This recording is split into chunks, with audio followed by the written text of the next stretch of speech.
Today's episode of the Nateland podcast is brought to you by BetterHelp, Hello Fresh, and Lectric e-bikes.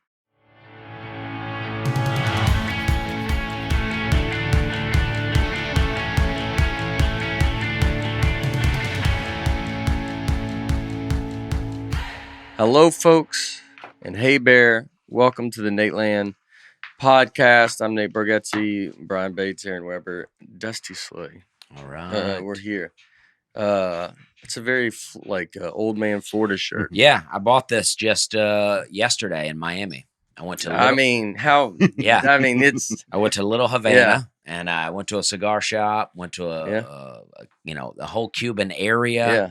I mean, I'm totally down. I mean, I would go into Miami. I thought it was going to be a disaster. Yeah. And I love Cuban people now. I mean, I'm ready to learn Spanish and life is great. Yeah, you're dressing like them. What type of material is that? This it looks is comfortable. this is 100% linen. Okay, it's almost translucent, like a little bit. Yeah, it's very thin. I mean, I love the guy that sold me the shirt, very direct guy. He was like, "You look like he goes, "You're a large."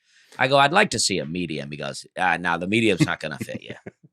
And you're large. Yeah, well, I mean, I would think have it's still liked to try the medium, but he would not let it happen. I think it's like a very relaxing. You want it to be large. You want it to be big. That's what he said. You want a little flow to it, you know? Yeah. Mm-hmm. That's like, that's a retired shirt. Yeah. So you retired. I mean, it's got 4 pockets. It's like a cargo shirt. Oh, I didn't even see those front pockets. Yeah, those are nice. Yeah, this is where you put your cigars in here. And you could be a barber. Yeah. It's a retired. Yeah, it's like you go down, you're in Miami, you're retired, you're done. Yeah. This is like you wear it every day. Right. Yeah.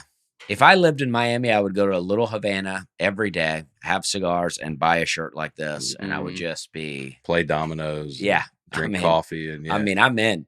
I mean, the Cuban Americans. I mean, they're getting it. They're living the life. There was a whole domino area where I'm told you have to be at least 55 years old to get in. You're not even allowed to go in, and I can't wait to turn 55.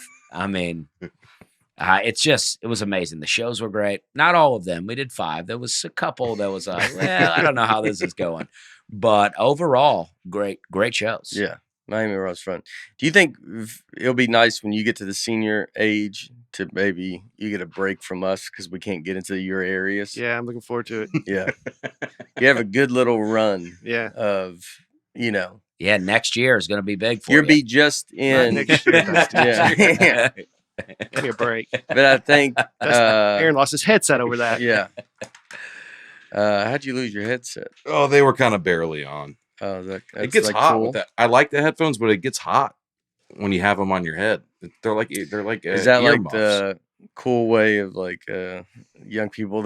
You got like one shirt that's doesn't look like it's half on. And you're like, oh, I didn't even care. Yeah, it's like wearing a fanny pack around the shoulder. Like that kind of. Or a backpack, just one strap. Yeah. Just giving yourself shoulder problems because you're like, I'm cool. I don't need this backpack. Yeah.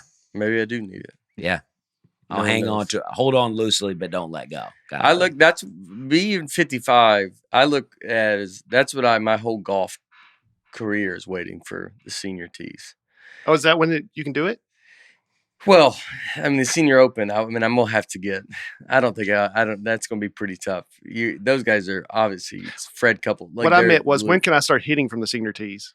No, you're you can do close. It now, yeah. I mean, I'll be honest with you, it wouldn't be.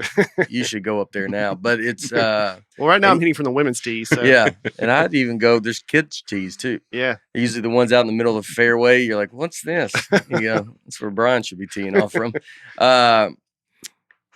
But yeah, once you get to senior tees, I think. Like a lot of golfers, if you get pretty good, you get a run of dominance because you move up, and then you still got some young in you, and then you're just pounding the ball. Yeah. It looks like you're pounding it. And you're just Phil Mickelson and I are the same age, so I mean, he went and played the seniors tour and just dominated. I think he played in 2 events, won both, and then just went back to the seniors must love that. They let him play at 51 or 52. Yeah, 50. Oh, 50 is okay. Yeah. And you're both lefties, right, Brian? Yeah. There you go. We could share clubs. Yeah. Yeah. Similarities might end there, but yeah, I think. Phil, I forgot my clubs. Could we share? Yeah, that's fun. So what were we talking about first? Where we been? Or been to Cuba. Oh yeah, you've been to Miami. Yeah, I mean, well, yeah, I mean, it was great. I hung out with some listeners of the podcast, Alicia Smith and her husband. They brought me tacos, and then we met up in Little Havana. Had a great host, Carlos Hernandez, and he was like, he's Cuban American, and it's like, I mean, I got filled in on the Cuba. Real experience. Yeah, I asked him. I mean, I did a podcast without doing a podcast with him about Cuba. I know nothing about Cuba, right? And I'm like, all I know is what people have told me, and I just wanted to hear all about it. And you think people would just go Cuban Missile Crisis? Yeah, and then that's it. Yeah, you don't even know. Yeah, or cigar. Like it's like that's such a big thing that be talked about a lot. If you're from Cuba and you're like, oh, Cuban Missile Crisis, and they're like. Yeah, the world almost ended on y'all's beaches. Yeah, we have other stuff. They go. Well, that's the stuff I talked about. Like, the stuff, Bay of Pigs, that kind of stuff. No, I just try to find out what it's like in Cuba, like what's going on there. What do you say? Well, pretty bad. Oh, really? Yeah. I mean, like, communism is not good. And, he said his grandmother still lives there and she has a certain list that she can go and buy from the grocery store. Like, you can't just go buy whatever you want. Like, this is what you get. Yeah. And then your whole family basically lives all in one house and no running water. I don't know if that's the whole country, but not a lot of running water, at least. At least so you bought their jersey. Yeah. Well, but Cubans themselves are great people. I mean, in America, it's like, and they love America because they're like, this is freedom. Freedom. Yeah. They're like, we love this country. We never want it to be communist, and they're, I hear people saying those things sometimes. And I'm like, I've always been against communism, but I finally talked to a guy about Cuba and now I'm definitely against communism. Yeah. It's I go back and forth with it. Yeah. Yeah. And well, it seems crazy to say, but there are people around right now that are like, I want to live in a communist utopia. And I'm like, I don't know if that exists. Try that in a small town.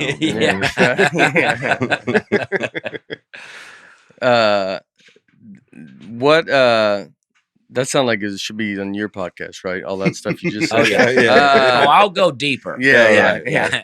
That's just scratching the surface. It's a preview. I'll get into it. Yeah, we let Dusty do previews of his podcast. And the little teaser, then he goes in and you can really find out what it's about. Yeah. I don't even know where I was. Well, I can answer. I know what we did. Yeah. We were at the Messi game, Nashville soccer game. We saw two soccer games this week. Yeah, we're Nashville soccer. We're huge soccer fans now. Yeah.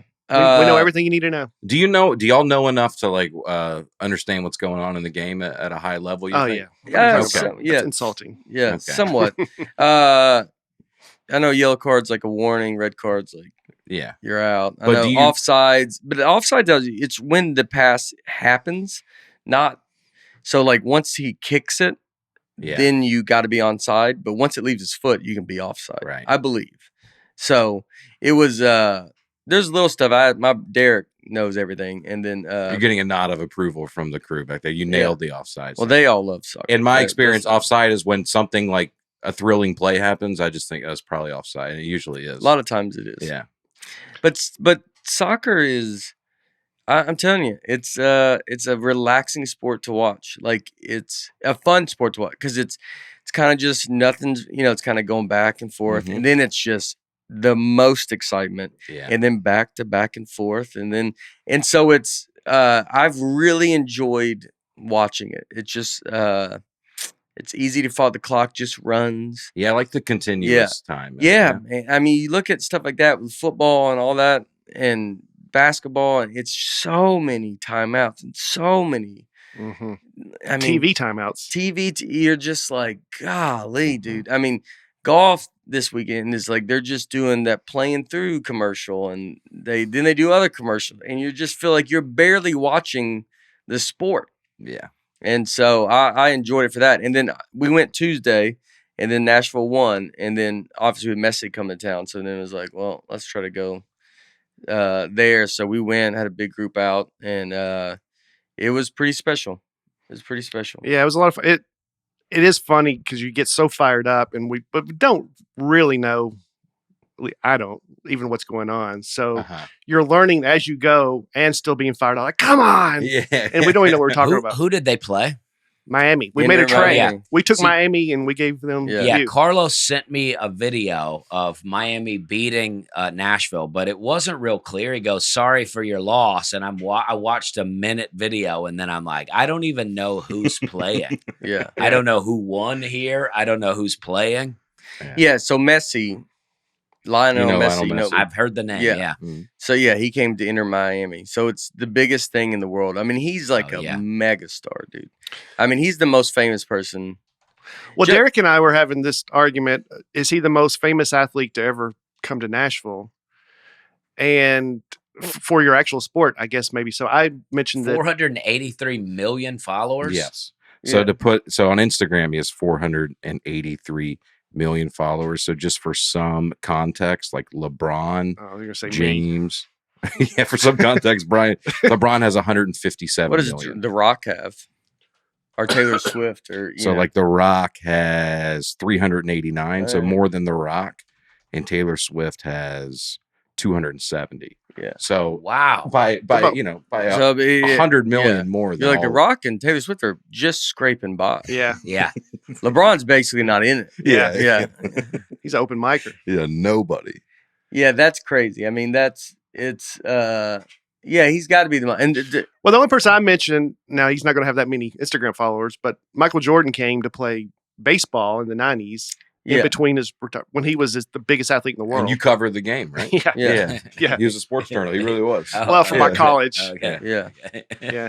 You get questions and you go, Michael Jordan goes, little man in the back. I'm working at Middle Tennessee State University. How far can you throw a football, Michael? Well, this was 1994. At the match we were just at, David Beckham, his Spice Girl wife's there, Nicole Kidman, Reese Witherspoon, all these huge celebrities there. And in 1994, when I covered this for MTSU, I pointed out the celebrities that were there. And one of them I pointed out was Jan Van Bredikoff, Vanderbilt's basketball coach, because that's the celebrities that, there's country stars, of course, but and then I met him the other night at Zany's, and I got to tell him that story. So that's your Vandy. This is a different level, it feels It's a different level. Yeah. A little bit different level. It's it was the whole thing was very special. It was like getting to watch Messi. I mean, Jordan played basketball at Vandy. They did a exhibition game once. The Bulls did? Yeah. And like maybe early 80s or 80s, like he was not who he was now. Yeah, his rookie year was 86, I think. Yeah. 85, 86. No, I feel like maybe, I don't know, 85, man. I don't know, 84. Yeah, maybe he was drafted. But it's he would but I mean, Messi is to come where Messi's at. Messi, I would say, if you're not into sports, like Messi is like still kind of at his prime. Like it's like I was compared to like Jordan going to the Wizards, but it's way different. I mean, it's the year Messi won a World Cup this year, and now he's in Nashville. Yeah. And he's playing. And so it was to get to see him, he scored. Yeah, for someone like me who doesn't really understand soccer, to be able to see, even I could see the difference in his playing style. When he scored, did even Nashville fans cheer? Yeah. It seems like the kind of guy that everybody's like, oh man, he's beating us, but we love it. Yeah. Yeah, everybody understands what they were going to see. And it's like, and the goal was unbelievable. The game was crazy. It went into all these 10 penalty kicks, went down to the goalies. The keepers. And I learned that. Yeah, they kicked. And I watched the highlights. It feels like there was 3 scores, and that's what's tough for me about soccer. It's like those feel like the highlights, and it's a long game. Mm-hmm. Yeah, it was. But I'm telling you what, it goes very quick. It's really not a long game compared to most sports. Yeah. It's 45-minute halves, and then they add a little extra time. So I mean, and the clock runs. Yeah. So it's an hour and a half, 40 minutes. Oh yeah. And then you get halftime, and it's a legit break. And then when I really, really enjoy it. I really enjoy it. The stadium looks awesome. I would like to check that out. It is great in there, man. Mm-hmm. It's really a lot of fun. Yeah. And it's the most popular sport in the world, right? Yeah. But here's how good. A lot of people might know this, but here's how good Messi is and the difference of him coming. The Major League Soccer, MLS, is Nashville and Miami. They have their team, right? So the MVP of the entire league is number 10 on in Nashville soccer team. Last year, he was the MVP, the best player, all of Major League Soccer. He could not make his own country's World Cup team. Wow. In Germany, I believe. So, and Messi won a World Cup. So that's the difference. And that dude is unreal. Yeah. That guy would have started on our Major League Soccer team, I guess. But like that's the difference of what Messi's playing with, to be like, that guy can't even, they're not even letting him like come dress. And he's like, I was the main guy. The best guy in America. Yeah. And they're like, Who did Messi play for before he came here? Like what's it? Barcelona, right? Oh, Or no? Yeah. Well, he's from Argentina. That's what he played in the World Cup. PSG. Yeah. He's from Argentina. PSG. I don't know all the, when you get down to that kind of stuff. But yeah, MLS, I'm telling you, Major League Soccer, MLS is going to be, it's going to be huge. I really believe that. The fact that he's here, there's, they're trying to get him, this other guy, Mbappe, who's a giant star, and he's young, and they're trying to get him to come.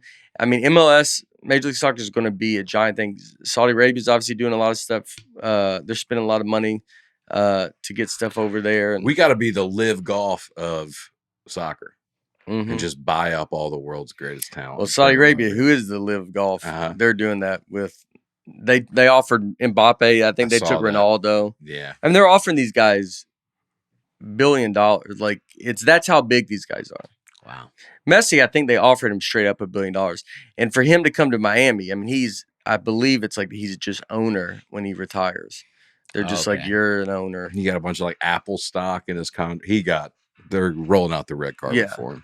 Almost better than a deal, just like being like, you're set forever. Yeah.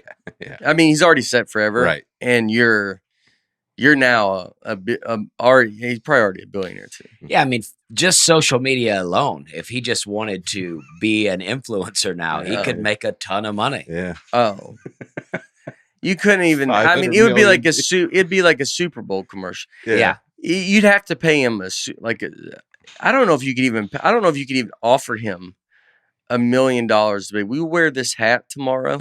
Yeah. I don't think he would do it for $1 million.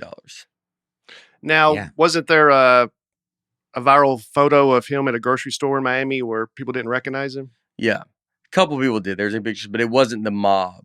But he just went out because obviously here it's not gonna be as crazy. So he like went out to a Publix and was able to walk around.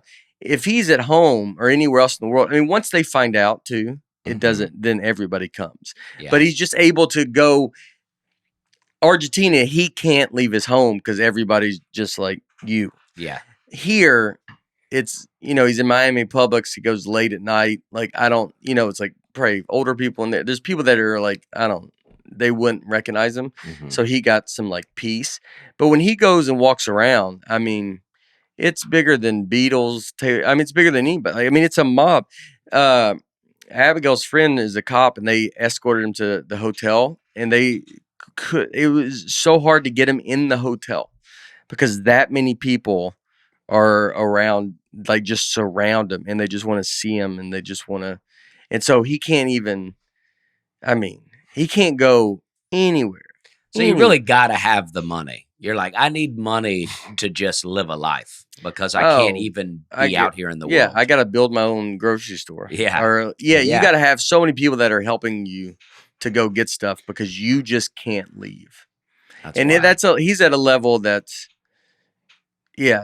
I mean, it's Elvis. It's anybody. Like, yeah. There's a thing when he went to Miami, like, before he signed this deal, he came to Miami to go to a restaurant, and they show him trying to walk into a restaurant, and it's just a sea of people, and he's just trying to go. I mean, just think when he goes to a restaurant, he has to shut that restaurant down. Yeah. And they have to let him come eat.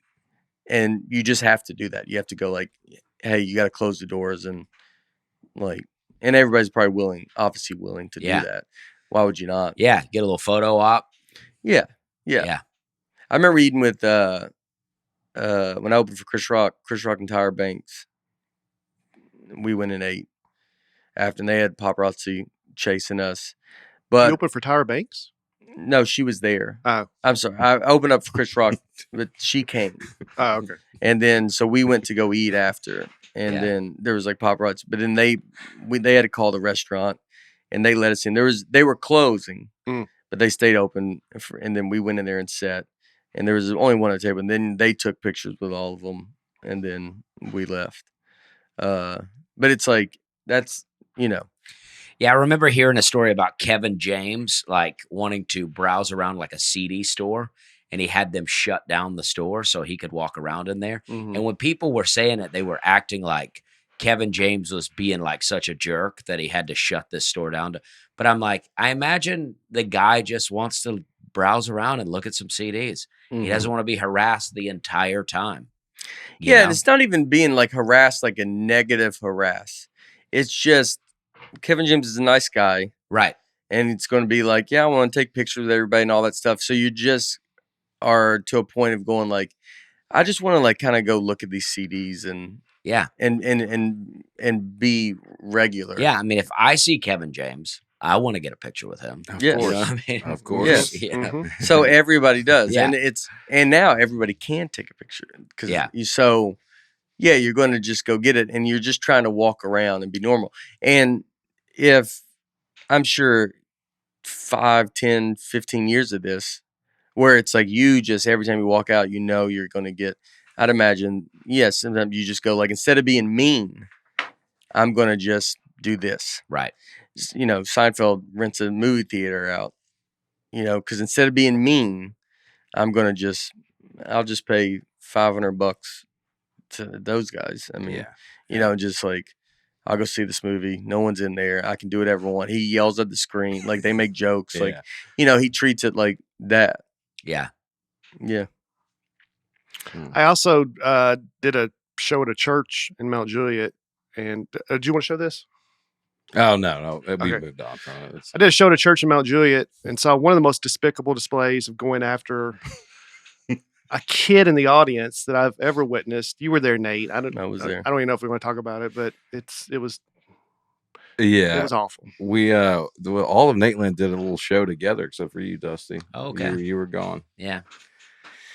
They said not to bring you, but we did. Well, I get it. Our friend Johnny W. did a show in Mount Juliet. That's what I called you the other day, and we kept playing phone tag. Oh, my friend. Well, she's not my friend. I mean, I like her, but she works at a doctor's office that I go to. Well, I didn't mean to say like y'all don't hang out, right? She works at the doctor, but she loves comedy. I think she wanted to know the definition of y'all's relationship. Yeah, so I think it's I good cleared it up. You cleared it up. Not a friend, but we do like her. Yeah. But she loves Johnny W. And I know she went to that. She was telling me she was going to that show, so that's probably very exciting. She said you were on it. Alex Valuto was on it, and she didn't know anyone else. So got some real bonus performances in there. Yeah, I did a couple spots that night. That was like the old New York days. Because I went to Greg Warren. Greg Warren is at Zany's. Oh, yeah. So I went down there and jumped on his show, and then just got in the car and drove to Mount Juliet and went to, what's the church? Fellowship. And then that was a hot show, huh? It was a good show. Yeah. It was a good Dan show. Whitehurst. So the only two people she could remember were me and Alex? No, that was what was on, like, when she They were the only two listed on I thought you meant after the show. She's like, it was a hot show. Brian Bates, Alex Valuto. No, I saw her before. She's like, because she always talks about wanting to see Johnny W. And she was like, finally, he's doing a show here. Yeah. She was like, I'm going tonight. Yeah. And it would have been that show. Yeah. That's awesome. That's a great show. But tell Aaron, say what happened. Just I had a little crowd work moment. All right. Every now and then I like to see what the people are up to. Yeah. Not really, but I have basically I have a bit of where I talk about Barry Bonds, the baseball player, and about how he was accused of using steroids. And I asked a rhetorical question to the audience: why do y'all know why he wasn't? He's not in the Hall of Fame. And a kid raised his hand. And not used to having children in the audience. Yeah, he raised his hand very politely. He's a good kid. So I called on him and I go, do you know? And he goes, yeah, it's because he had different color skin. Oh. And I was like, oh, dude, he mixed up it's a kid who's obviously very aware of like the history of America, the history of baseball, but just got the players mixed up. Yeah. But it just threw me for such a loop that I had like an awkward moment with it. I got some laughs out of it. I thought I handled it okay. And all seriously, he handled it as best as you could possibly handle it, I thought. Oh, thank you. I think the kid was just kind of embarrassed to be involved in that way and to get the answer wrong. So everybody laughed, but yeah. I think that he was pretty upset. So that was a first for me to kind of have a kid, get upset. Did you have a video of that? Is that what? There is a video of it. Oh, okay. Yeah. His parents asked him to delete it, but okay. No. That's like a Happy Gilmore moment. We're going to post the kid's address. With Chubbs. He said they wouldn't let me compete in the Pro Tour anymore. And he goes, why? Because you're black? He goes, no, alligator bit my hand.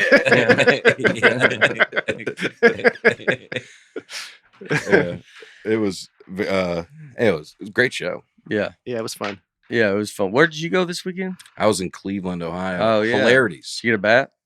No, I didn't get a bat. I think you have to sell more tickets than I did. But they go, or you get a bat and you take out your paycheck. They go, no, we got it. They expensed it. Yeah. $215. Yeah. Dude, what a perfect club. Yeah. It's great there. Did you see the Seinfeld thing? No, I didn't. I was only in, so the first night I was in the cabaret room, the small room. Yeah. And then Sunday night for one show, I got to do the main room. A weekend. That's why you didn't get no bat. I did a weekend, just only one show in the main room. I don't mean that in a negative way. I mean, it's like it's like a full, which you will get. You know what? The really good clubs, it's like the little things they do that just make you feel so good. Mm-hmm. Like the little things that make you think they're excited for you to be there. Like when I showed up my show in the main room, the dressing room, they had like a gold star on the door, and they printed out one of those pictures of me from my childhood basketball team. Oh yeah, that we did on the podcast last week, and they had that on the door. Oh, that's awesome! Like that stuff, you show up and you're like, oh, they're actually like that stuff means so much. Yeah. It probably took them 5 minutes to do, but that's a good club. That's a great club. Stuff. All the management there has always been so nice to me. Sam is awesome. Mm-hmm. It was a really great weekend. So thanks for everybody that came. Yeah, it was fun. We had fun at it. I think over there. Well, this episode is sponsored by BetterHelp. Oh. If you're a 9-year-old kid who's harassed by Aaron, you may need BetterHelp. Now, but sometimes in life, as adults, we do face tough choices and the path forward's not always clear. It could be decisions about careers, relationships, or anything else. Therapy can help you stay on track while you navigate life so you can move forward with confidence and excitement. Trusting yourself to make decisions that align with your values is like anything. The more you practice it, the easier it gets. There's a horse over there. Yeah, what was that noise? I think it was the doorstop, right? Oh, I thought that was you doing a... No. That would be really good. That would be incredibly rude to do mid-ad read. It would be rude, but it would be an amazing sound for me to be able to make. I will give you $50 if Nate's in the middle of a story later and you just do that. I will give you $50 if you do it. I'm okay. Okay. I'm actually doing well enough. I don't need that $50. Well, anyway, if you're thinking about starting therapy, sorry for that delay. Give BetterHelp a try. There's somebody on the edge of their seat and they're like, come on, guys. If you need help to stay focused, like we're not, like this is, this is a way you can help do that. That's true. They offer the world's largest network of licensed, accredited, and experienced therapists who can help you with a range of issues, including depression, anxiety, relationships, trauma, grief, and more. You can text, chat, phone, or video. It's convenient, flexible, and can fit into any schedule. Just fill out a brief questionnaire to help get matched with a licensed therapist. You can switch therapists at any time for no additional charge.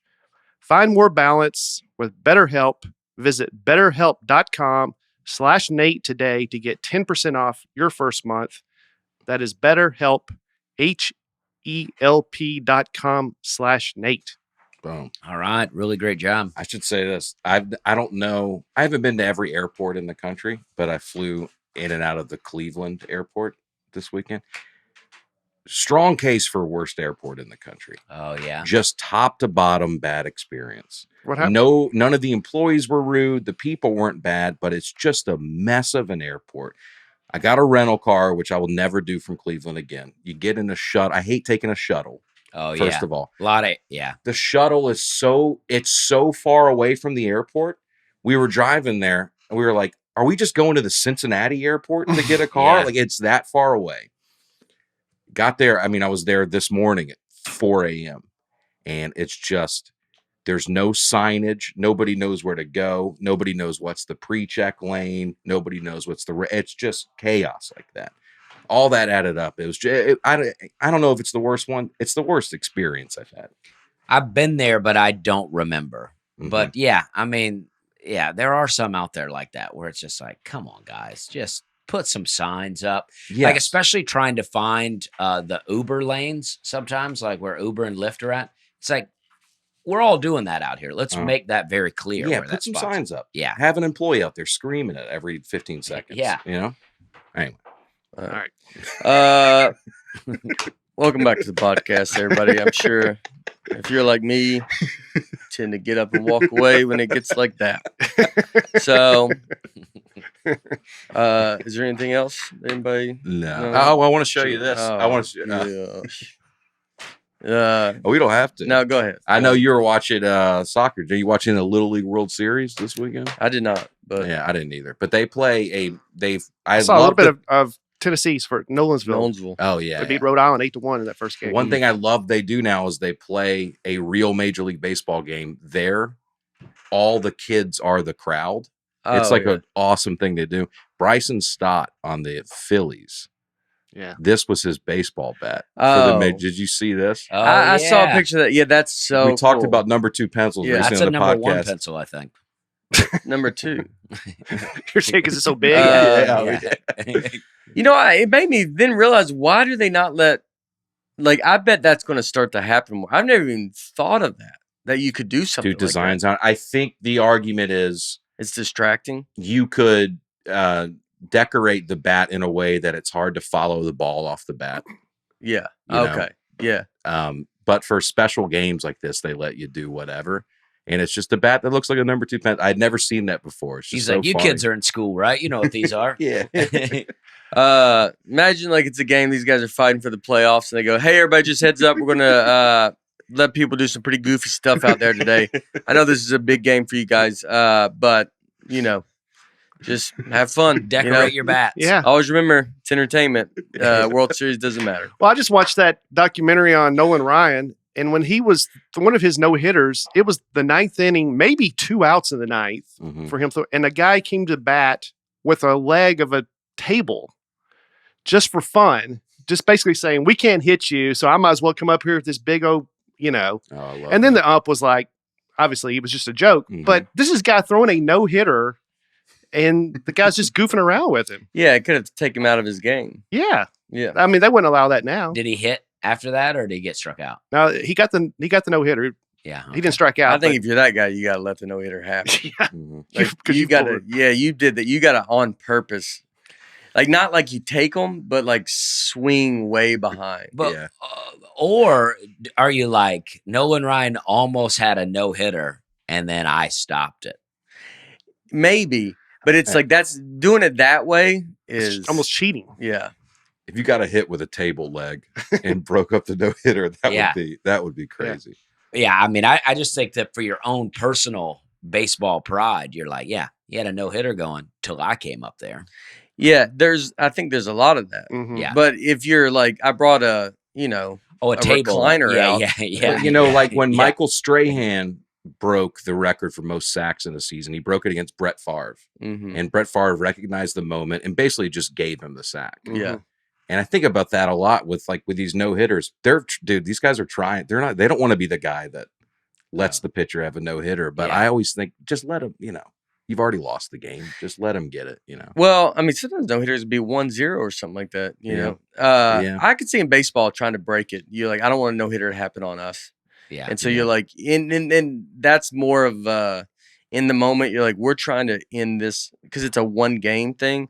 Like the Brett Favre and Michael Strahan was like, he's going to get a sack anyway. And it's like he rolled out and like, in the moment it was like, he's about to get me. I'm going to just go down and just give it to him. Yeah, just give it to him. And that's an overall I think that's a career-wise decision versus a one-game decision. But didn't he get criticized for that? He did. I think, okay. Yeah. But not the people I hang out with. We like to have fun, but you were probably talking about purity of the game. I was. You might not have been born.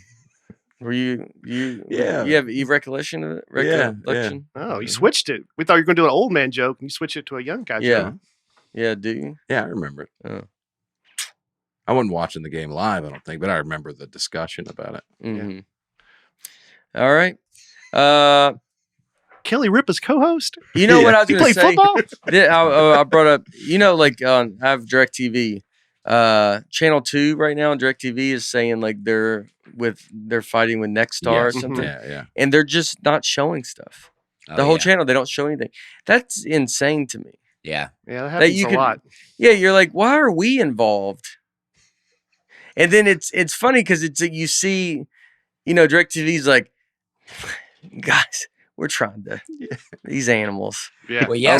And you're like, why am I shouldn't have feelings for these two things. Well, they try to jack up the price on those, like this, though. I forget what it was. I wanted to watch some football game in a hotel, and it was DirecTV or something at the hotel, and they had the guy comes on, and he goes, "Hey, we want this program. Yeah. But we're in negotiations right now."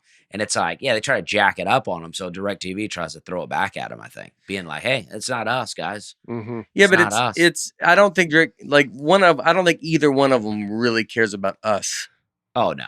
So it's they put it like that. Then you're like, so I can't. I mean, I recorded I recorded Titans game, so the preseason game just don't get to watch it because DirecTV is like, we're not showing it, and that because they're arguing about whatever, and you just sit there and you just get a big message. They're like, let it, and they want your like help, and you're like, my help. Yeah, it's crazy to be like, I'm paying all this money. Yeah, give me a little for kickback. These cuts. Yeah, you pay for. I've been with them for 20-something years. Yeah, they want you to call and complain, don't they? Yeah.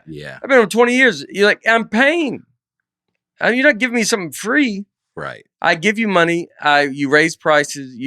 I do all that. And now you're like, all right, we need some more help. You're like, you can't even turn on the TV now. I know. That's what they all do. Yeah. They they charge you, and then they go, help us. Help us.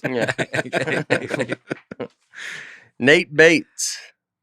I'm pretty sure after watching this episode, Nate knows more about Australia and New Zealand than he does America. That could be true. Nate Bates. Think that's his real name? That's a hot name. I doubt Nate it. Bates. I doubt it. I bet it is. I like the Bates part. I think it's the name. Nate Bates. I guarantee you there's a Nate Bates out there. Well, I'm sure, but that may not listen to this podcast. I feel like we've had Nate Bates on. I didn't believe him last time either. Yeah. I don't know. Nate Bates, former mayor of Richmond, California. Nat Bates. That's Nat Bates. Well, his name's Nathaniel, but he goes by Nat. Well, that's what we're talking about. This guy is Nate Bates. I was called Nat. You can see the leap we took to get from one to the other, huh? I was called Nat by my football coach. Nat. He'd always call me Nat. And I remember just being kind of like, I just remember being a kid, just being like, but it's not Nat. Like I said, it's Nate. And then you're just like, okay. And I never, Nat, get on out there. You're like, why would you? He wasn't trying to be funny? No, it's just like, he just thought that was your name? Nat. No, I think he just was like, all right, I'll call you Nat. And you're like, shorter than Nate. If I don't respond, it's because you're not saying my name. Yeah. He's assistant coach. Nate Bates, the assistant coach of the men's lacrosse team of Messiah University in Mechanicsburg, Pennsylvania. Maybe that's I'm mistaken then. Yeah. My mom was Mechanicsburg. So they're doing good. Your mom was what? You're talking about saying that Eleanor was at my mom's this weekend, and she's gotten pretty good, like in a book, children's book, picking out the animals. Where's the whatever? But my mom is so Southern that it was confusing her. And she was like, where's the line? Eleanor, where's the line at? And she was like so confused.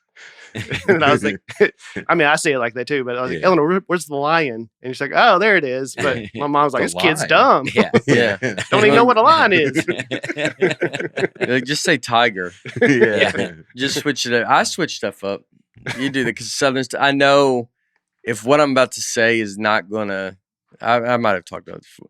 I had my first joke, one of the, my playing Madden football with Vince Young.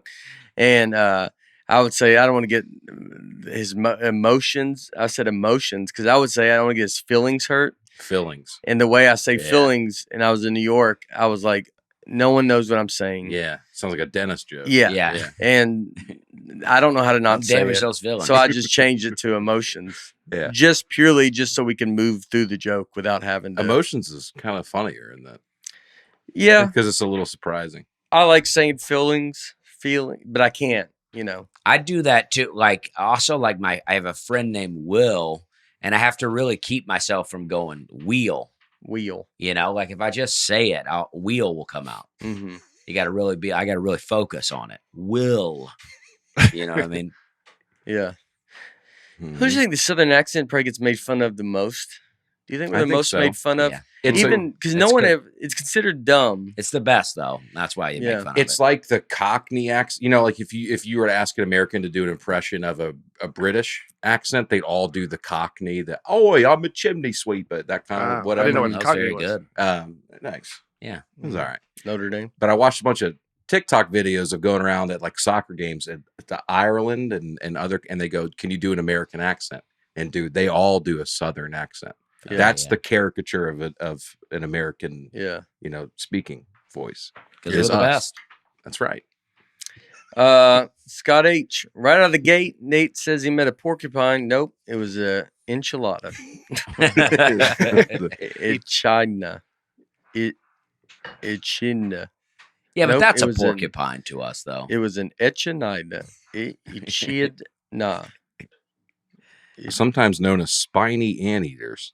I just call them that. How do you gonna say that? How do you say that? Echidna. Echidna, maybe. Echidna. Echidna.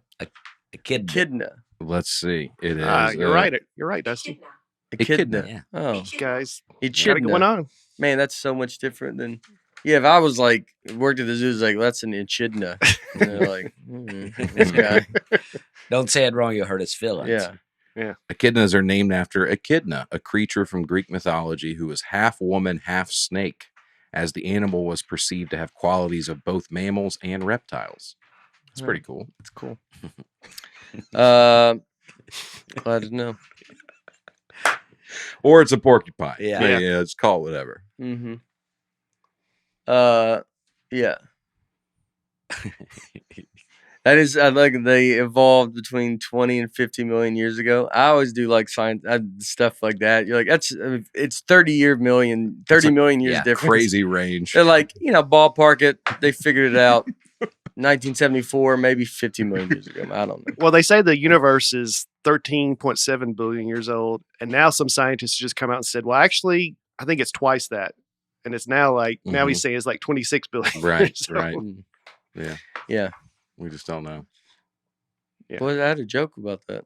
Oh, the cockroach. Yeah. It's a good joke in the 80s. It is a good Still joke. relevant I saw that joke. That's very good. Oh, thanks for checking out my stuff. That's very good.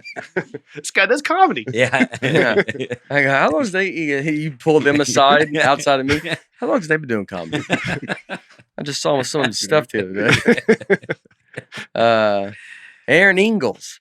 I found an easy way to say good day, mate, and sound like Steve Irwin is to say good eye, mate. Good eye, mate. I thought that was a fun way to sound like you're a true Australian. Good eye, mate. Good eye, mate. Yeah. Good eye, mate. Good eye, mate. Yeah. That's very good. Good eye, mate. Good eye, mate. That's the best Australian accent I've ever done. That's so good that how did you figure that out? Good eye, mate. Good eye, mate. Good eye, mate. I wonder if that's what people do that do impressions. It's like you can maybe they find different words. Yeah. Good eye, mate. Aaron Angles is that's like a news anchor name, isn't it? Aaron Angles. It is a good name. It's someone that's going to go places. I agree. She may own the grocery store chain. And if you told me, if you told me Nate Bates came up with this, I'd be like, get out of here. And then Aaron Angles, you're like, all right. Now, the funny thing is, usually when there's the E, like in Penguin, you emphasize the A. Right. And we emphasize it like an I. But this time you guys did the opposite. You did the I and you did the A. Good eye, Mike. On her last name. Oh, Bates. Aaron. You said Aaron Angles. You said Aaron Ingalls. Aaron Angles. Oh, you're right. Ingles. You're absolutely right. Mm-hmm. That's what I'm here for, guys. We like everybody to feel, they could answer to two things. Yeah. Would they turn around? Yeah. She would turn around to both of those. Yeah. Ash Smith. That's not a bad name. Ash. I like the first name Ash. Yeah. It's perfectly okay for Americans to pronounce it Melbourne or Melbourne. That's just our accent. Saying it Melbourne is fine if you're a local, but Americans doing it just sounds weird. Weird that nobody did it with the other cities, just that one. Perth still had a nice, strong R sound in it. All I'm saying is that people in other English-speaking countries aren't expecting us to nail it while we do our best impressions of them. I'll tell you what, Ash Smith, didn't expect you to be Australian.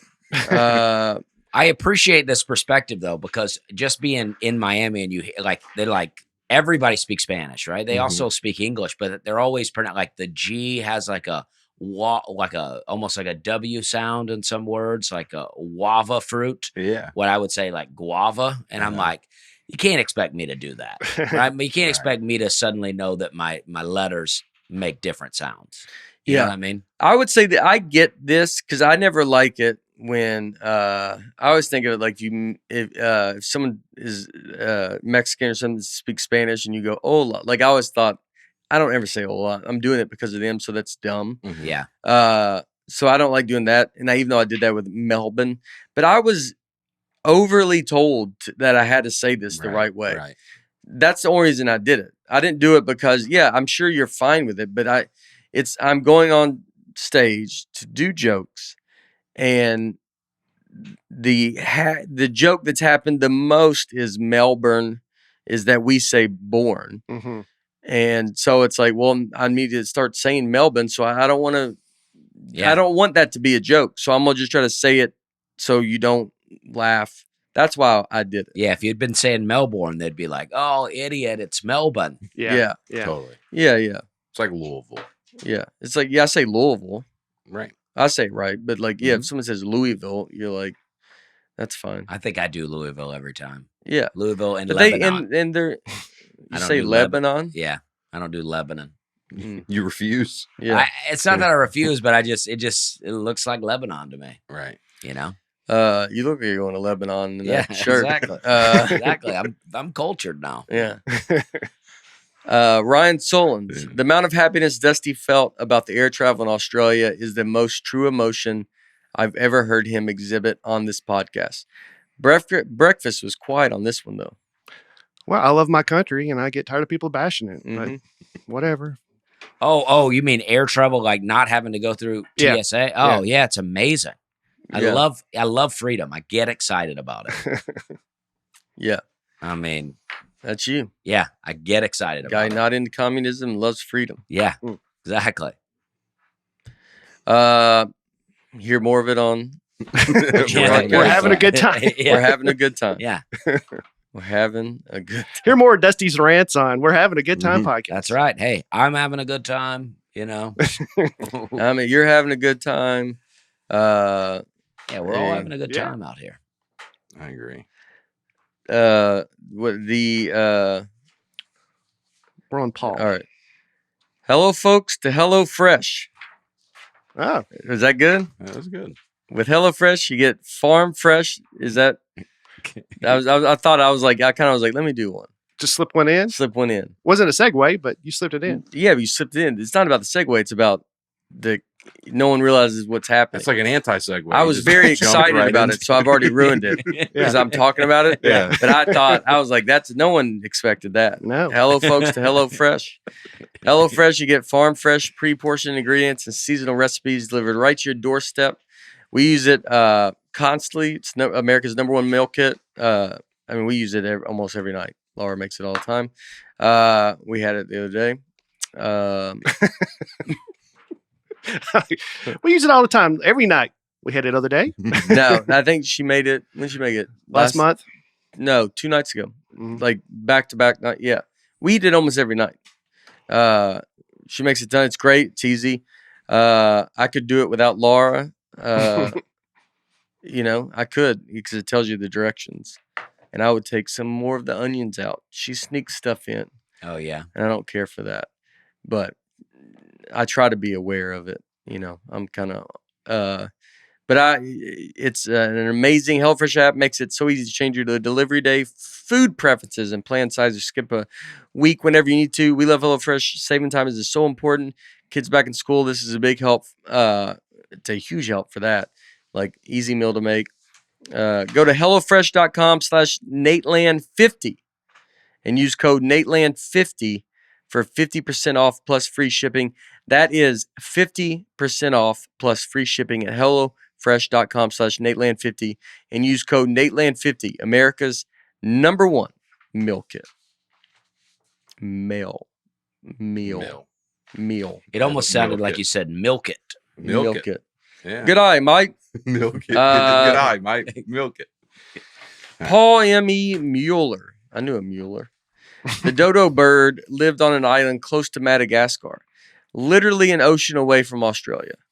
The animal you were thinking about that somewhat recently went extinct was probably the Tasmanian tiger. I don't think I thought about it this much, but it's an interesting looking animal, though. Yeah. Looks like a little coyote. That's fun. Looks kind of like half coyote, half cat, half tiger. Yeah. Yeah. Why was the dodo bird just because it was such a good name? Why is that so much talked about? Yeah. Because I think it went extinct in the 50s.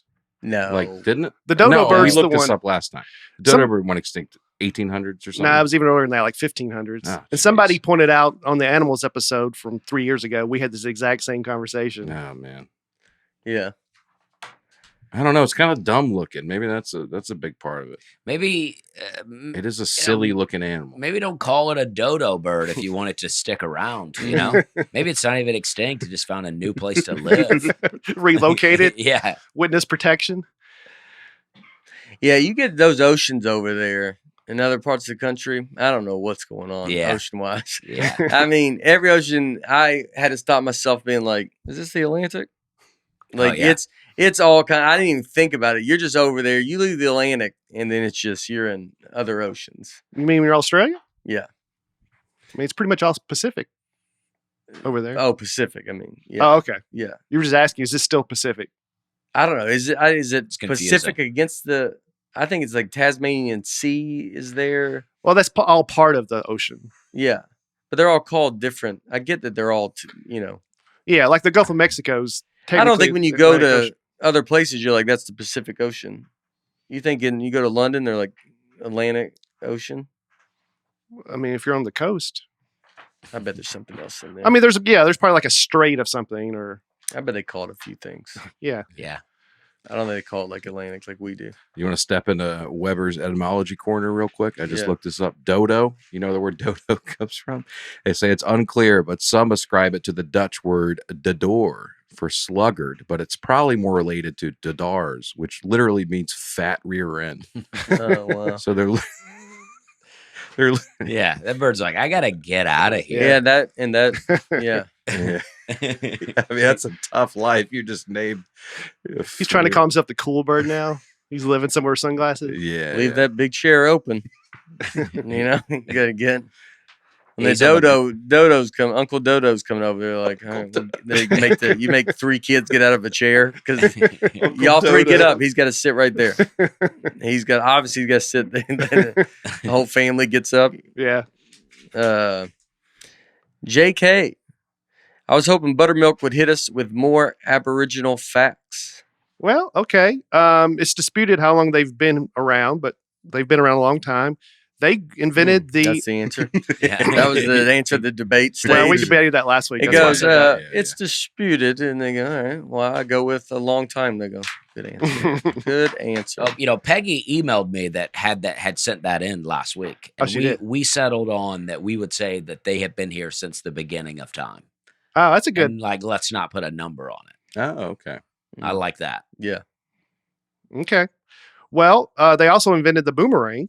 Yeah. And smart. The boomerang is wild. I've never seen a boomerang work. Well, I learned there's two types of boomerangs. There's one they use was mostly for hunting, where it doesn't come back to you, but it kills the animal you throw it at. Oh, okay. And then there's some for recreational where it would come back to you. Wow. That was one of the great your mama jokes back in the day. Your mom's so big, she had to put her belt on with a boomerang. I remember as a little kid, that was like the funniest joke I'd ever heard. Just the visual. That's great. Yeah. Those are the best jokes. Yeah, still fun. Clint Jurgens. Not so fun fact. Australia and New Zealand fall under Australasia. Oceania includes a lot more areas north of them. Oceania. That's fun. Maybe that's the ocean. Well, you're definitely right about what kind of fact it was. Not so fun fact. Yeah. I loved it. That's why I put it in. Yeah. Chelsea Arrington. As a North Carolinian, I love that Dusty mentioned Sherry Berry. Jerry Berry. She is somewhat of a celebrity here, although I just learned her name is pronounced Sherry. She has since left her job and was replaced by some guy named Tommy. What? I think she said it was pronounced Cherie. Cherie. But it's not as fun. I like Sherry Berry or Cherry Berry. That's how I like to think of her. Right. I'm sure Tommy's great, but he'll never lift us up like Sherry Berry did. Yeah. I mean, I love it. When you go to North Carolina in the elevator, Cherry Berry. I had never seen this. But Here's a picture of her pointing at the certificate. Yeah, she's there. I guess she's there investigating the elevator right now. Yeah, that is crazy. Now they got the guy named Tommy. Tommy's got to fall in these. Yeah. Now he's like Tombo. He just starts writing different like Tombo. That guy Josh Dobson replaced her, but I think from what I read, he found somebody else to handle the elevators. Tommy. Oh, he delegated. Couldn't handle it, huh? Yeah. She would go to the elevators. Well, her picture, I guess, was in every elevator in North Carolina. Is that what you're saying? You think there's more elevators or stairs in the world? I'm just kidding. There's a lot of elevators in North Carolina, I'm guessing. There's way more stairs. Yeah, I know. I don't. Do you? So she sends someone. So it's just her job to be like, "Is this done?" And if something goes bad, they go to her and be like, I like to think that she did the inspecting. Yeah. Everyone now that she's gone, no one else can handle it. Mm-hmm. Yeah. It's dangerous in North Carolina. Imagine running for, office or something, whatever you are, and you're like, what do? They go, you gotta climb in that elevator, ma'am. Yeah, you gotta start checking the elevators. Start checking the elevators. Who's somebody in Tennessee we have that only we would know, like Bart Durham? Yeah, for Nashville. That kind of stuff. Yeah. I feel like every city has that lawyer that does commercials. Well, I'm John Morgan. Yeah. That's nationwide. Yeah, that one is. Yeah. Bart Durham, though, is not looking good these days. And even so much his ads are now like, when I see him on billboards, are like cartoons. It's like they're when not they start animating him in the commercials, it's not good, dude. Well, he comes in very just he's kind of brief. He's in there a lot briefer than he's old. I'm guessing he's not as hands-on as he used to be. He creeps up on people on park benches and stuff. And like, oh, he's Did you get hurt by a tractor trailer? Like, I don't what do you know? Yeah, Blair does the heavy lifting. That's right. Blair's running the ship. He does. He's so old that he just uses old. He's like, did you get hung up in the Ferris wheel in the Nashville Fairground? You're like, Bart, that was 55 years ago. But he can't. He doesn't know where he's at. And he only uses references to old, what's another old thing? That'd been fun. Did you get trampled by horses? Yeah. I mean, I guess that could still happen, but I'm sure it was a bigger thing at a time. Yeah. But there's got to be one in every kind of city, right? Mm-hmm. There's Akeem used to do that. They called him the Hammer in Charleston, South Carolina. Akeem Anastapolo. That's a fun name to say. Scott Campbell. Is anyone on this podcast man enough to challenge Dusty to a rousing round of pencil break? I bet you won't. We should do pencil break here one time. I wouldn't do it. Yeah. Dusty seems like a professional. We could try. Well, it's been a long time for me. Yeah. Mm-hmm. If we have them, then we're trying. I'll bring some number 2 pencils next week. Okay. Maybe Solves some number that. 1s. Answers that. Savannah Mercer. Aaron shouldn't count himself out of sales just yet. When it comes to the quality of ad reads, he's got Nate, Dusty, and Buford beat by a mile. All right. Well, I don't know about a mile. I think I do a pretty good AG1 You read, do. but You do. but Aaron is the best. Oh, Best thank you. ad We'll reader. see. I got one coming up here in a little bit. So that's. But See. by a mile, see. I don't know. That's debatable. Danielle by Quarter of a mile, maybe. It's still a long way. kilometer. Maybe a click or two. Yeah. Danielle Sheehan. Oh, Danielle Sheehan. I'm wondering if Nate tried McDonald's in Australia, and if so, how was it? It was great. It was great. It really was great. They had doors open, so birds were in there. That was kind of tough. Mm-hmm. But that's typical. It's stuff you got to fight through. Did they have Joe different loved things? Joe loved it. Yeah. Did they have different things? I don't remember seeing anything different. I got a number 1 Big Mac, no onions, and it was really great. It felt like a place, that it cared. But I think if you go to McDonald's during the day is pretty good.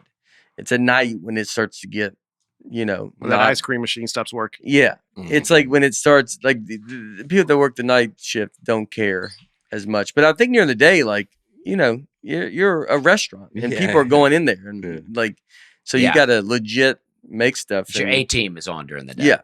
I saw McDonald's in Little Havana outside of Miami, and they told me that they had, instead of apple pie, they had like some sort of Cuban dessert. And the only McDonald's in Miami that did that. Mm-hmm. So, did we? Justin Smith told me Chicago has a McDonald's that has every McDonald's food. It's like the international tasting McDonald's. Yeah. Yeah. Pretty cool. I've never been, but I want to. Did anybody call it Macca's? No.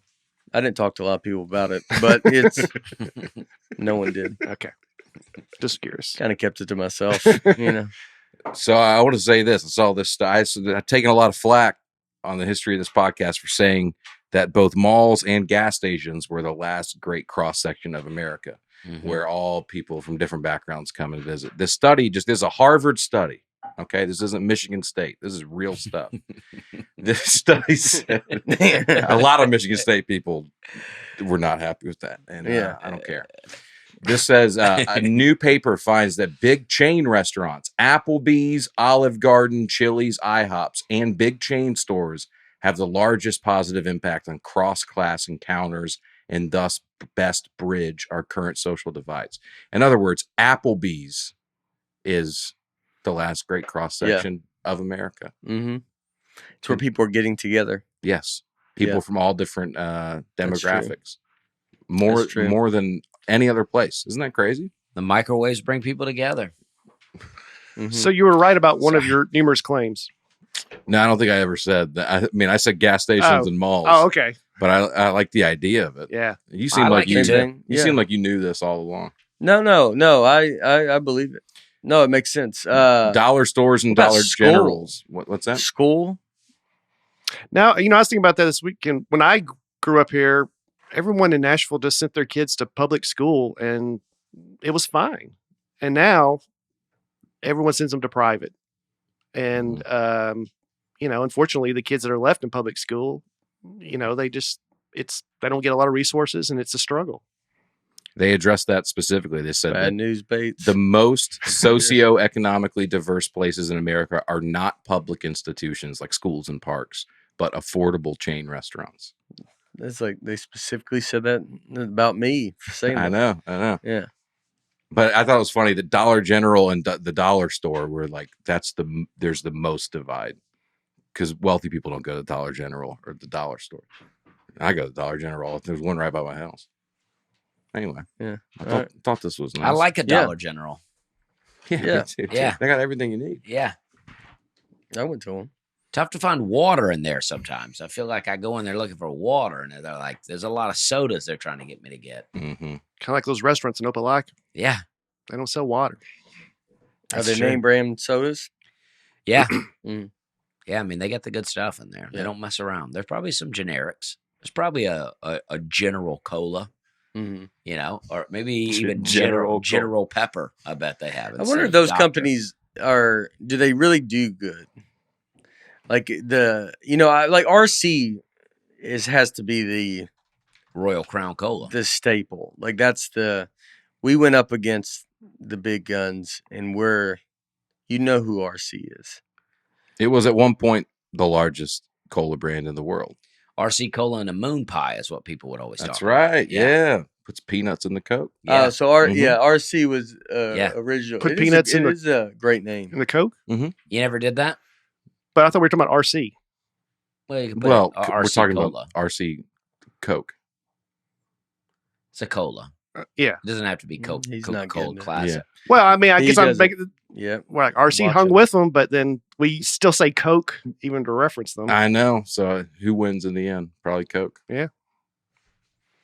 RC was around when I grew up. RC was way more around. I used to drink a lot of RC. Yeah. Yeah. Now RC's now 0.3% market share. Let's get it going. RC people would sneak it in too. Where you go, this ain't. You ask for a Diet Coke or Coke, and then you taste it. You're like, come on, this ain't. There used to be a commercial, Me and My RC. Yeah. Do you remember that? No. Okay. No. It was in the 80s. Yeah. Yeah. It was a jingle, Me and My RC. Me and my RC. I like it.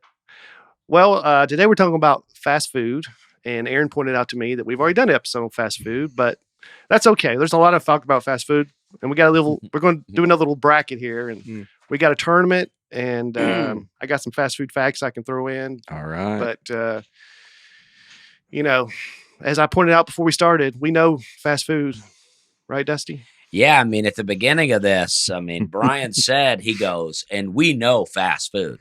And people didn't really respond in the room, but it was very stern. And he kept a stern look for a while. He held it.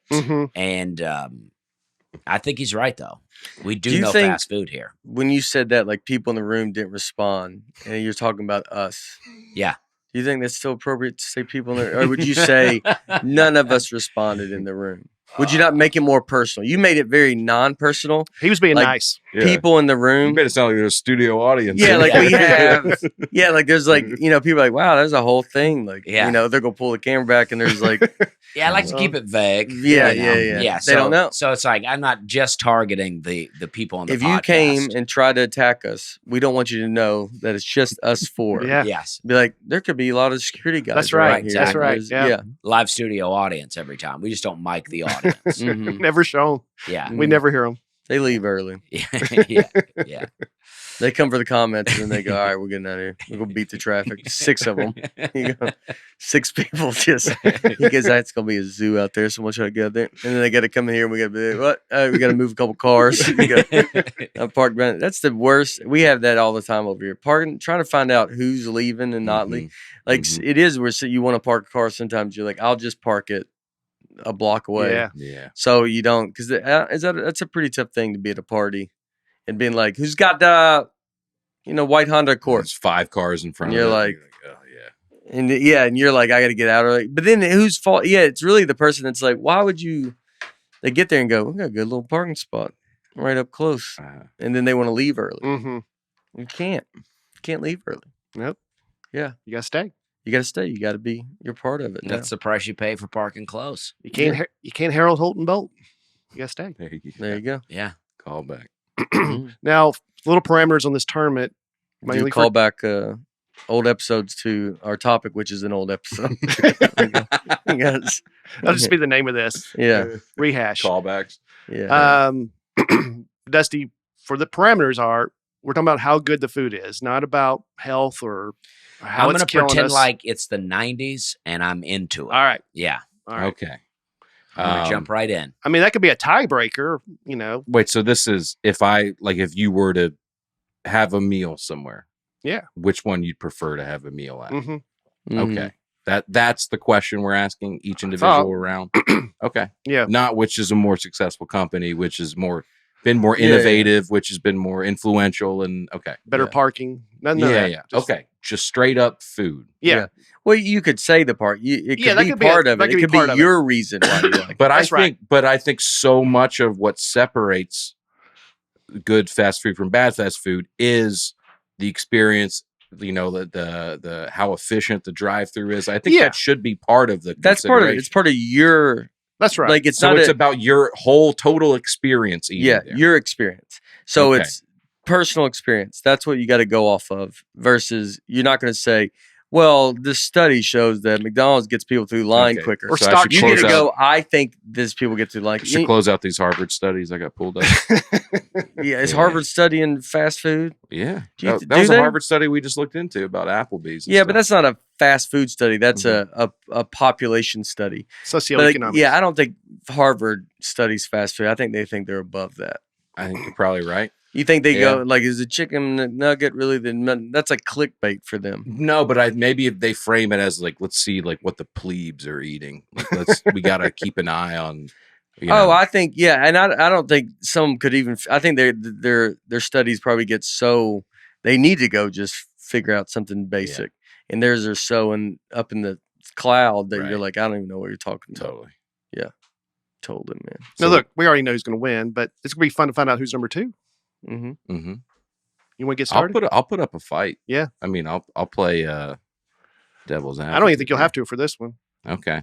I mean, we got a classic 1 versus 16 right out of the gate here. Yeah, this is brutal. Is McDonald's versus Long John Silver's. Yeah. I go McDonald's on this. Yeah. I mean, I don't know if Captain D's has made the list, and I feel like Long John Silver's and Captain D's are about the same thing. I think we were more Captain D's. I like Captain D's. I don't know if it's a Nashville Southern, but we're more Captain D's too. I don't know if I've been to maybe Long John Silver's once. I don't think I've ever been. So there's 568 locations left nationwide. The closest one to us is in Columbia. There's left, like they're fading away big time. Yeah. Long gone Silvers. Yeah. They were lucky to even make it as long as they did. But they are very similar to Captain D's. They got the doors are like 2 swords and Captain D's is such a great restaurant. They used to have the swinging doors almost. You enter and exit Captain D's, out 2 different doors. Captain D's is I had a lot of good memories of Captain D's. Me too. The crunchies, the little things. Yeah, you go and wait in the line, you get your order, and you go sit. Is Captain D still doing good? I saw one in Lebanon this weekend. Oh yeah. So they're still around. Just built a new one. Oh yeah. Nice. Well, I think this illustrates what was probably a long running problem for Long John Silver's is that the conversation immediately turned to Captain D's. Yeah.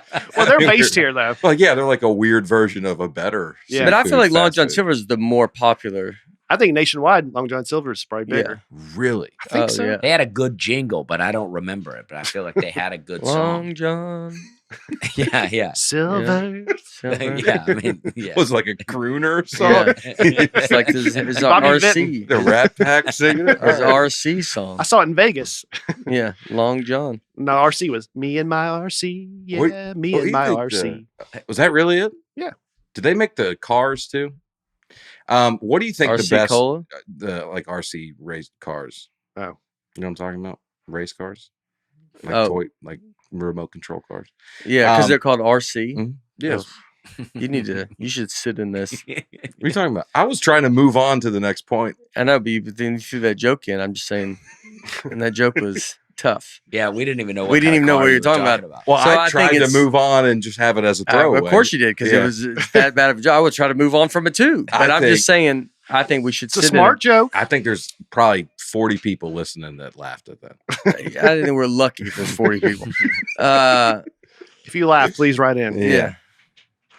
I was going to ask you what you think you bailed on the joke before you got to the end of it. Best jingle of all time. You were like, you think RC, think there's a race car? Because Long John Silver, like you did all the one sentence because you didn't. The joke, you know, when you don't know for sure, you're like, you think RC's the one that made race cars? Long John Silver's been around for a long time. Is that, what do they got up there going? McDonald's? Long John Silver. Like it was all one sentence. Move on, dude. Yeah. You know? Best jingle of all time. Oscar Mayer. Honestly, maybe. Yeah, that's up there. That stood the test of time. I don't mind the Popeye's chicken. Love that chicken from Popeye's. That's a good jingle. We'll save that for later in the bracket. That's nice. We got that coming up. All right, so we can do McDonald's and this move one's on. going to McDonald's. Sorry, Long John. Yeah. We'll see you. We got next round. We got Jack in the Box and Bojangles. I'm going Bojangles all the way. So Bojangles very regional. That's a good one. Yeah. It's very regional. Very so I think a regional. lot of listeners will have never eaten at a Bojangles. What's the best way to describe it? It's a fried chicken, biscuits. Lee's. Was there a Lee's or something? Or what was that? There was a Lee's. That's the poor man's Bojangles. Yeah. Well, is that around? I know. I think that's gone. That's where we go eat all the time. They were. I think there was like 3 in the world, and 2 of them are in Nashville. Back when go to Lee's, it was before you go to school. When you first started driving, can you see if that still exists? The thing was, you go to Lee's and get their breakfast. Is it like a Dodge's chicken, like that? I think it's Lee's chicken, isn't it? Yeah, Lee's chicken in Tennessee. Well, I mean, it wasn't. Yeah, there's one in Milan. Lee's. Yeah, they had really good biscuits. Yeah, and everybody was like, I remember. I don't think they compare. I remember kids would be like, "Oh, I always go there and get the biscuit in the morning," and they were like, and I was like, "Man, I wish." I've had Lee's chicken. Wow. Yeah, on the road somewhere. It was rated the #1 best fast food fried chicken in the nation by USA Today. In what year? 2023. Wow. My apologies. I had never heard of this place. I've had Lee's. I think in North Carolina. Wow. I'd like to apologize to the Lee company. Man. That well, was better than Bojangles also has a great breakfast. They have a good. I used to get I like an egg and cheese biscuit from Bojangles. They got little bow rounds. The #1 item is the Cajun chicken filet biscuit. Yeah, I've had that a lot of times. That's the #1. That's a good one. I would, but Jack in the Box has tacos. That's their #1 item. Their tacos are great. I like Jack in the Box. Got a lot of good stuff, but I don't know if that's necessarily menu. a strength for it. We've got actually 2 kind of competing philosophies here. Bojangles kind of does one thing really well, chicken biscuits, that kind of stuff. And then Jack in the Box does a million things not that great. Their tacos great. That's what they're saying, but they're like, we're a hamburger place. That's what we, but our tacos, you don't even know that's even there. You're like, I'll try one of those tacos. And you're like, look at this. We should have brought in some of this food, the Bojangles crispy chicken filet. We didn't have the budget. Yeah. So Jack in the Box that's almost what people want. Yeah. Watch us eating fried chicken. And, yeah. I'll tell you what, I think this is pretty good stuff right here. Jack in the Box almost went bankrupt in 92, 93 when an E. coli outbreak led to 4 deaths and 700 people sick. But then they did the character Jack in those commercials. That was one Jack in the Box. Just one really bad location. Yeah, one location. That scary looking character? Yeah. Yeah, with the ping pong head. Yeah. That guy's not getting me to go there. I think you don't like fun. it? I kind of like it. He's kind of sarcastic. He knows what he is. That guy's terrifying. He's just a guy with a head. That guy comes to me in my dreams. Mm-hmm. They now sell Red Bull. If that's Do they really? Yeah, Red Bull Infusion. Does Red Bull not I guess it's not everywhere. Wow. I don't know any other fast food places that have Red Bull. That's a good way to go. Jack in the Box, that's a solid, because I think the people going to Jack in the Box is a late night place, probably more so. You go there super late. But the people that would go there, the younger, going late, drinking Red Bull all the time. Like they drink it like it's Coke. I think they're drinking Red Bull late night though. Like I think people drink energy drink. I think they're into energy drinks. Drink them. Look at a person, regardless of the time of day. Look at person coffee. People that are crazy coffee people, they're drinking it after dinner. They get it after dinner. They get a little coffee to go. That's true. Like so, it's the same thing. If I go to a Waffle House at like 1 a.m., I'll get a cup of coffee. It's all these. It's these younger people that are like, "What do y'all want to do today?" Like they're just that's all they do. Yeah, they're like, "I have ADD." It's like, well, maybe maybe have a less energy drink. They've been caffeinated since they were babies these days. These kids and Starbucks and stuff. You're the most caffeine. Yeah. I mean, I've had so much caffeine. I mean, I have it the most. Mm-hmm. So, I mean, my whole life. Yeah. Jack in the Box has 2,200 locations. Bojangles has 800. Well, Bojangles is really. I'll give you Bojangles. Okay. I'm going to go with Bojangles. I appreciate that. Yeah, it's good. Next one. Now this is interesting. How many yards is this? Can we get through this today? Right? Nah, I don't think so. I mean, if we go really fast. Yeah. Let's see where we're at. All right. That's a lot of. Oh man, Pete, that's like the worst nightmare if someone listens to this. Can we get through this today? They're like, I don't think so. Like, oh my god! All right, let's see if we can. Okay. We'll speed it up. I gotta listen to this again. But I think, hold on, we got to strike a balance. Fast food part 3. We get through them fast, but I think unless there's discussion about it, then it's kind of if it's just fun, a waste of time. Yeah, we'll see if we have a good time discussing it. Okay. But I'm saying we don't get it. You don't feel like you have to stretch it out. It should end on its own volition. Yeah. If Seinfeld. this were the late 90s or the early Dusty, go ahead. Oh, sorry. You guys are like, can we get through it today? And I'm like, well, we could. But, Does that shirt come with shoulder pads? probably there's probably a feature you could add it. It's like a box. Yeah. I mean, it doesn't. It's really a shirt that is we're not showing you what my body looks like underneath. Yeah. Yeah. You don't know. Where'd you get those? I got this in Miami, Little Havana. I need to get one. Yeah. We get you one. All right. Let's all get them. What were you saying? We're on the podcast every time. Yeah. I like that. Well, I'm just, going back to the bracket here. If this is the late 90s, early 2000s, I say Arby's, but Panda Express is pretty top notch. Yes.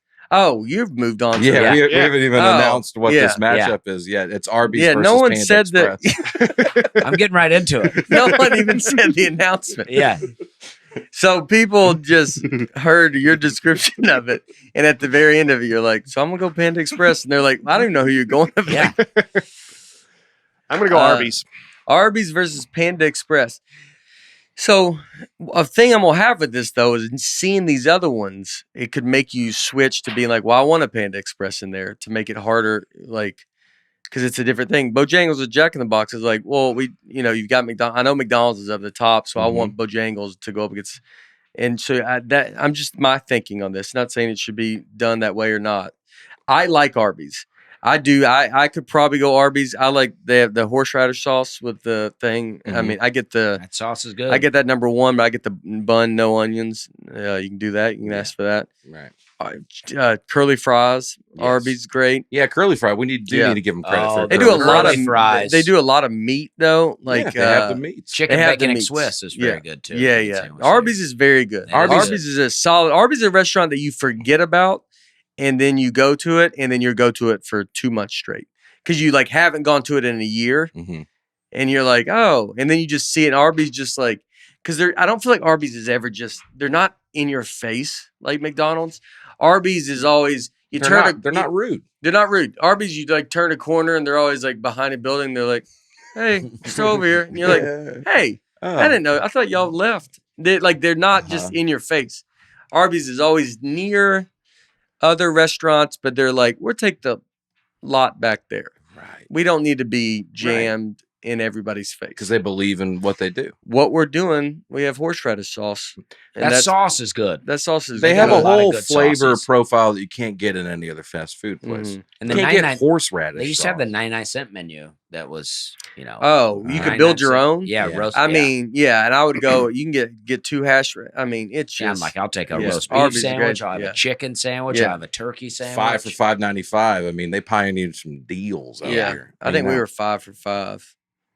Yeah, inflation, by the By time I got involved, by the time you got involved, $5.95. They go, all right, 6 for $6. they just have that defeats the purpose. Yes. I know. That's I think that I bought a Diet Dr. Pepper. Harper made the golf team. I don't know if I mentioned that. Congratulations! Awesome. So I'm very, very pumped, very excited.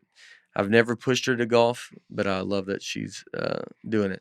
And so we were going to watch her, and I got a Diet Dr. Pepper said 2 for $2.50, 2 for $5, and you almost buy 2 because it's just you're like, oh, I guess I got to get 2, and then I'm like, well, it's just $2.50. I don't want 2. Yeah, I was like, it's just $2.50. I'll just pay $2.50. And if you don't look, I won't look at it like that. But if you got 2, you drink both of them. I mean, I'm not gonna drink them both there. But at some point they would. Yeah, but it's gonna sit in the car. It's gonna be hot, and I already have Diet Dr. Pepper here. Okay. So this is how much was I'm one? An out only $2.50 and 2 for $5. Yeah. So there's no deal. I don't know if it was for 1. Yeah, I don't think there ever is a deal. I don't think any place gives a deal. At the most, it'd be like $2.60 for 1. Yeah.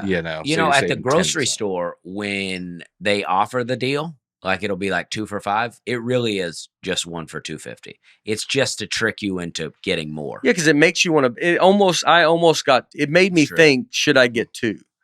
Because you're like, oh, they're telling me to get 2. Oh yeah, I'll just do that. But I was like, no, I don't want to. And I almost feel like it's going to be weird. Good for you for fighting the system, Thanks. though. I honestly, the part of my head thinks the guy's going to bring it up. Yeah. Well, you know, they're two. Yeah. And then I'm going to be like, all right, I guess I'll get it. Yeah. Like, and I don't want it, but I feel, you know, like you feel like you're dumb. Yeah. How you not getting this, man? Yeah. They're playing with you, messing with your feelings. Mm-hmm. Well, Arby's number one seller is the beef and cheddar sandwich. Yeah. Oh yeah. Panda Express number one. You want to guess? Orange chicken. That's right. Yeah. I like Panda Express. I don't like onions in the fried rice. They only put onions in the fries. Yeah. They used to not do it, and then they do it, and that was kind of like a point for me that I kind of checked out because you can't get it without. Yeah. But I swear they used to not do it. This is what I don't like about Panda Express. I feel like when you used to go to the mall, you would have a like Chinese restaurant in the mall that it felt like it was run by real Chinese people and it felt like it had some authenticity. And now this is a chain and they're taking over all the malls. That's I true. don't like that. Well, they're standalone now. Yeah. And so when Panda Express probably went standalone, it was like, but it answers. Panda Express is I do think their food's very good. Yeah. If they had no onions in the fried rice, I would go there way more. Way more. I hope they hear this. Yeah, I do podcast. too. Yeah. Oh, I would go a lot. Yeah. I got to go with Arby's. You wanted to go Panda Express, though. I did want to go Panda Express. Yeah. I'm gonna stick by it. I'm going Arby's. I'm going Arby's. Yeah. There it is. There it is. Boom. We have the Sorry mids. about that, Dusty. Here's probably if you're watching this on TV, this next matchup, this is like if you're going to take a break. I don't think anyone cares about this one. Subway versus Dunkin' Donuts. That's a weird matchup, but I mean Subway for us because Dunkin' Donuts. I don't even like Dunkin' Donuts. Well, I was always a Donuts Krispy Kreme guy. food I don't hate is not Dunkin' good. Donuts. I like all donuts. I But like the donuts. I like to get an old fashioned and a glazed at Dunkin' Donuts with a coffee. Delicious. yeah. Old fashioned donut with a coffee. So What is good. an old fashioned donut? It's just a like A glaze. cake donut? it's Yeah, like it's like a cake, It's yeah. almost like a cake donut. Yeah, but it's not quite as sweet as the glaze. I got it. I went to an old fashioned donut phase.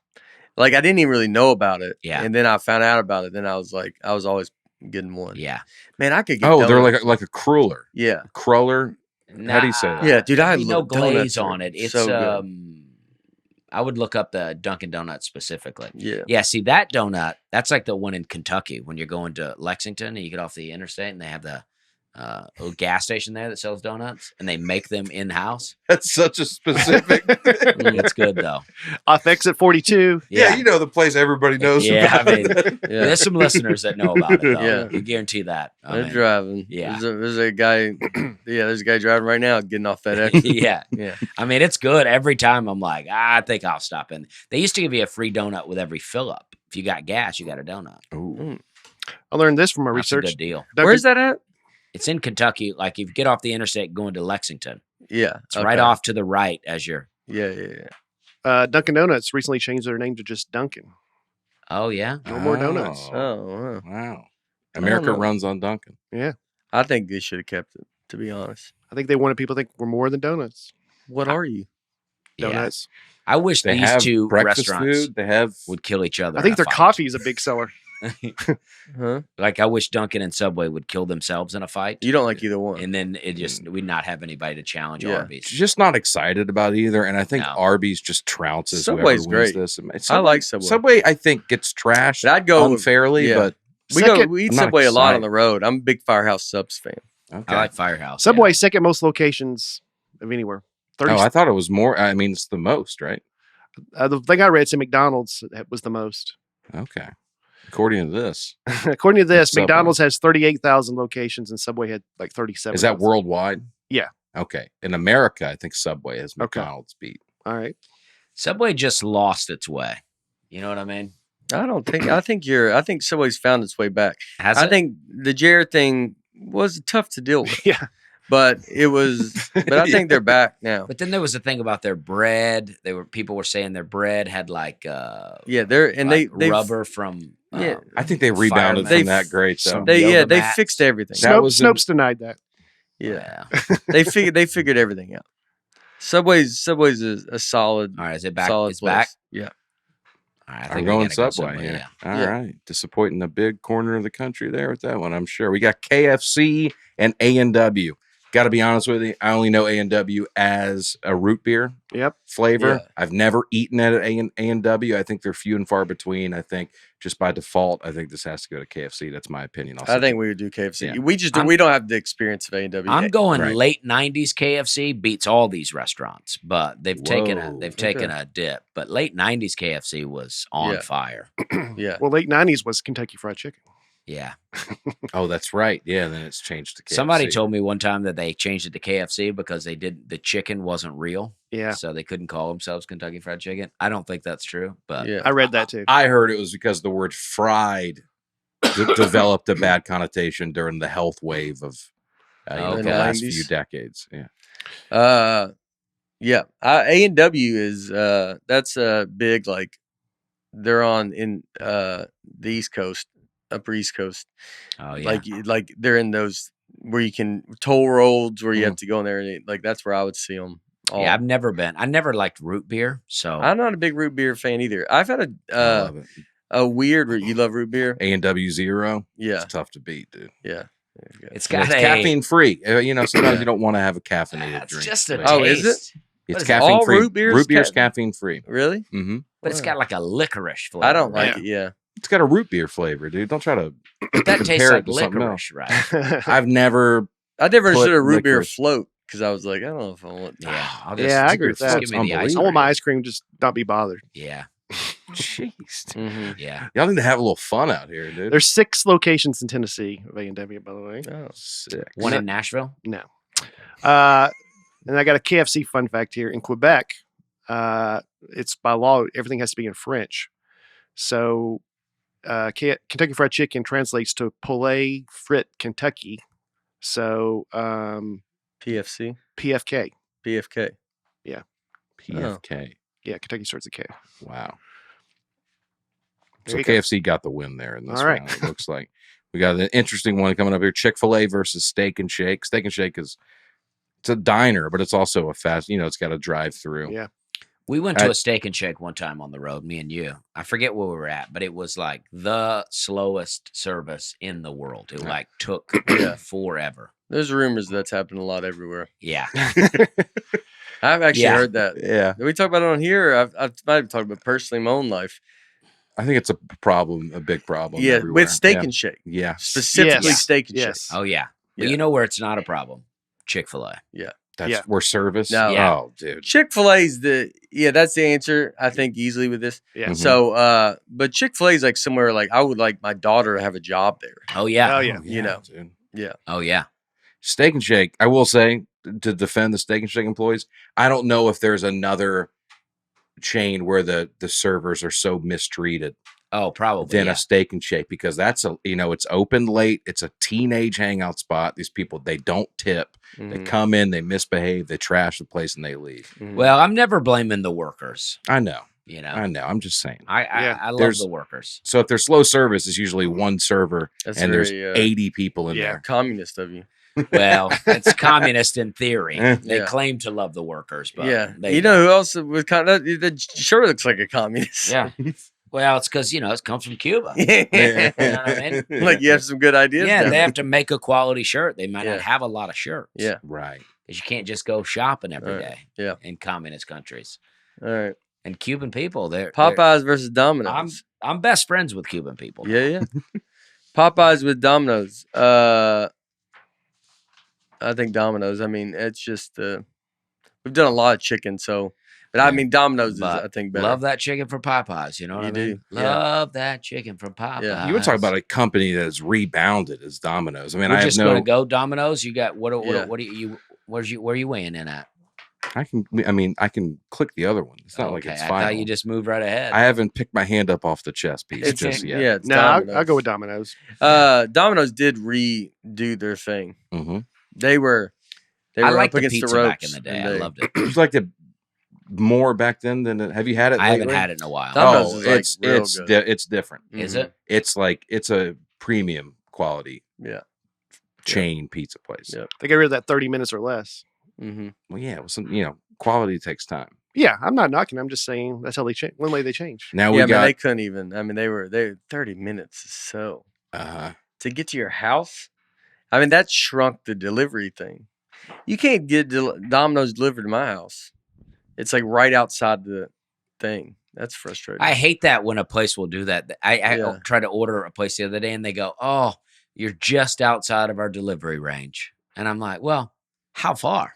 Yeah. I mean, you can't just keep on driving. Kick it on over in there. I mean, how far out of the range? Seinfeld episode, she goes, "I'll meet you across the street." Mm-hmm. They got to draw the line somewhere. If I go here, then here, then here.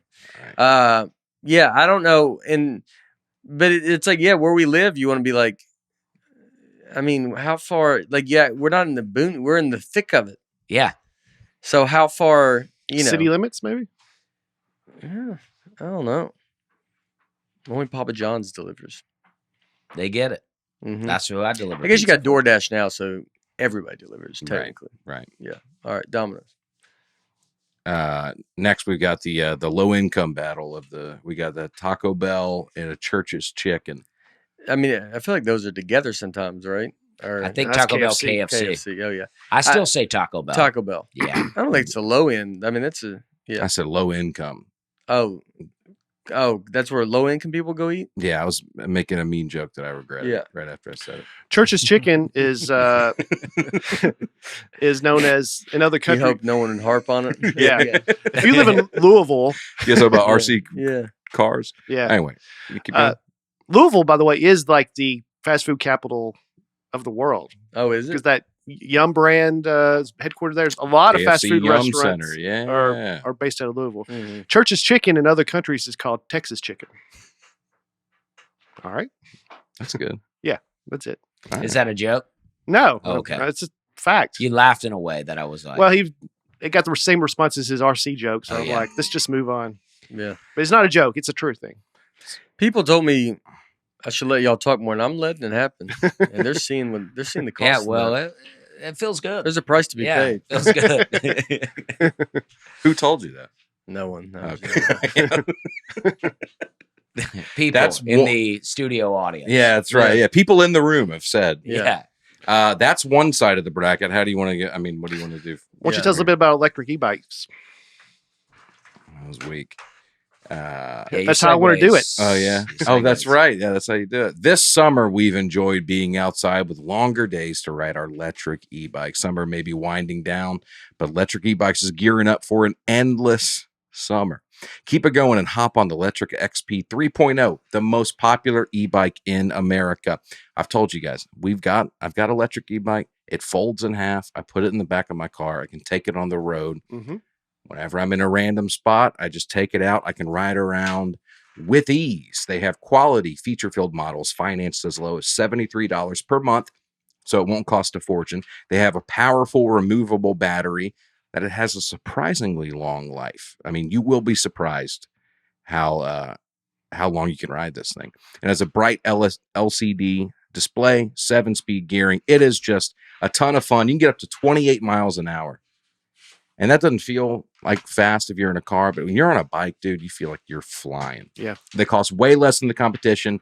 Like I said, they're foldable, and they also ship free and come fully assembled. That's huge. That is to huge. Come fully assembled. You don't want to be putting stuff together, dude. This is not like a shelf that you bought on. It's got a ready couple of to Allen go. wrenches out there trying to. Yeah.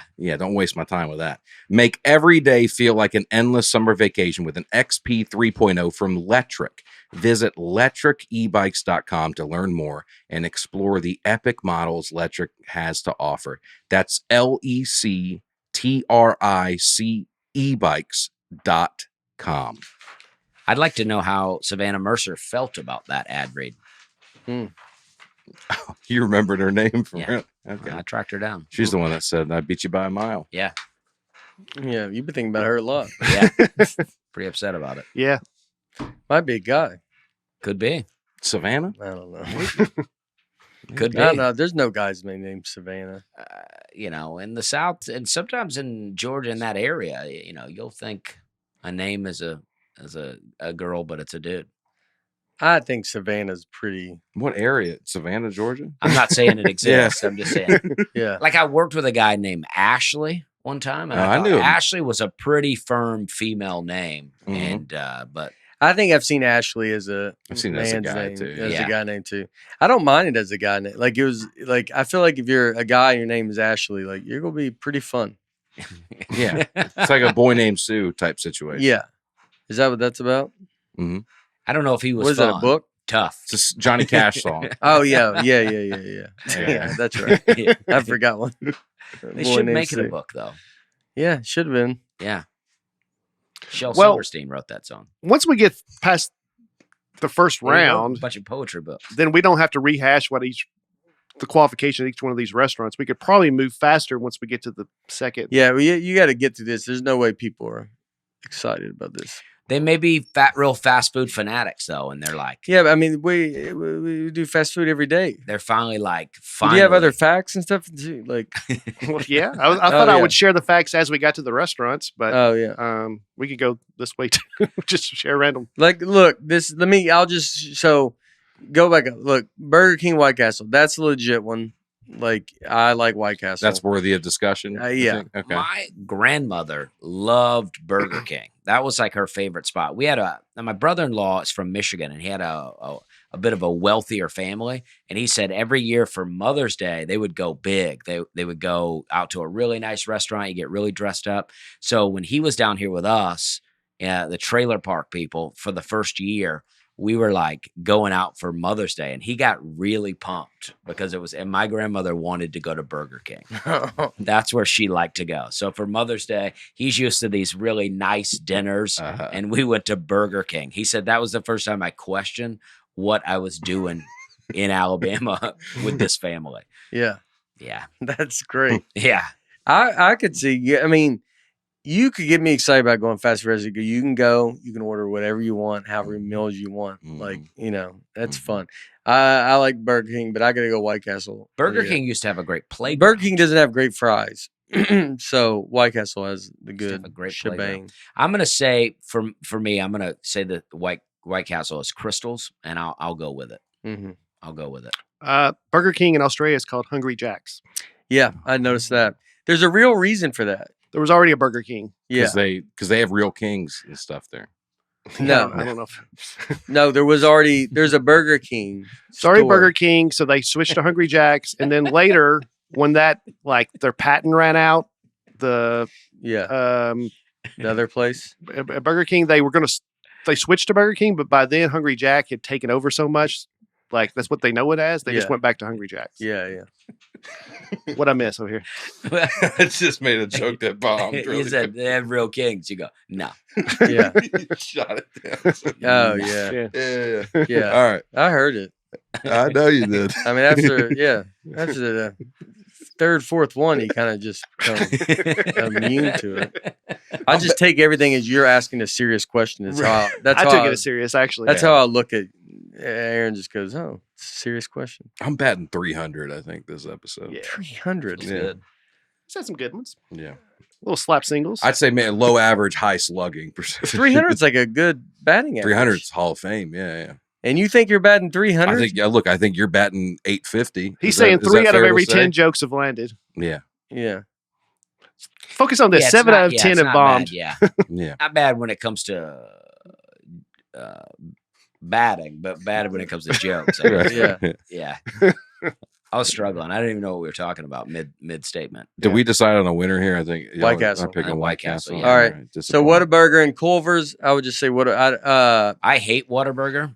I would say Whataburger. Culver's is new to me. I've never had it. It's Midwest. I've only had chain. it once. It's great. Frozen custard and great burgers. If the box was just said dirt on it, I would pick it over Whataburger. Oh, so you're both going Culver's? Why you go Culver's too? I'm going Culver's. I would go Culver's over what would you do? I don't like better do Culver's. I don't like how people get out alive. Pronounce it Whataburger. That bothers me. I would have went Whataburger, but I think Whataburger used to be great. This is what I've heard from people. What happened? It's a Texas chain, and it was really good. And then a company out of Chicago bought it and then franchised it out bigger, and now the quality's gone down. And I had one. I mean, it was in my hometown, but it was like the worst experience. In Hermitage? No, in Opelika. They got a Whataburger there? They do. Wow. We had one in Montgomery too. And I went there, and it was not good. How long did you live in Montgomery? Till 2008. Oh. We just got the Whataburger. Oh, but you were, how old were you? 16. Oh. Yeah. All right. Culver. Good. See, Starbucks, Papa John's. See, this is like, these feel like they're in two different families. Yeah. So I would say Starbucks. We've already done Domino's, and that influences it. Dairy Queen, Krispy Kreme. I love Krispy Kreme. Interesting one. I don't know. Dairy Queen's got the Blizzard, man. The Blizzard is great. The Blizzard is the Blizzard. I would say Dairy Queen. Krispy Kreme, I love Krispy Kreme. Talk about a place going down. Are they going down? Not good. Really? A lot of, the one near us, I feel like they revolutionized the donut. They did, but they're phoning it in, dude. Like they want to be, they want to be done. Every time I go, I'm like, these donuts are going to be awful. Oh, yeah. And they are, and I still eat them. In Charleston, they had a one that you could watch the donuts be made. Oh, yeah. And they come around on the conveyor belt. A long time ago. And they would just get you one right off there, real hot. They used to do that. They don't now. These guys are not doing that now. Now they'd have the hot sign. The hot sign is only going to be glazed if it's ever on. Yeah. And these donuts have been sitting there for a while. You're not getting that. You're not getting that kind of stuff. They're like hot, but if they make it when it's hot like that, I don't think anybody can touch Krispy Kreme. Like Krispy Kreme has the potential. Their donuts are so good that, but how many of y'all think y'all could eat? Yeah, we could do 36, 86. When we did that contest, yeah. Who ate the most? Who do you think? Yeah. But who was the only one to beat the spread? Brian was the real winner because he did way more than we thought. How many did you eat? On the curve? I don't think you can't keep living life setting the bar low and then expecting people to be blown away when you clear the bar. I like that. That's true. That's my whole life. Yeah. I'm not changing now. Well, how many did you eat? He came into it. I don't think I can eat more than 3. And then he had, 4, and everybody gave him a standing ovation. Oh, yeah. I think I said 8 and I ate 9. It might have been 7 and I ate 8. How many did you eat? 13. Yeah. What about you?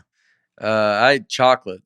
And I think I did 4.5. We're not still getting the weeds here. Just you really took it. Well, I thought I could do chocolate because I loved it, but it was a lot. It was a lot more than I thought. There's a video out there you can watch.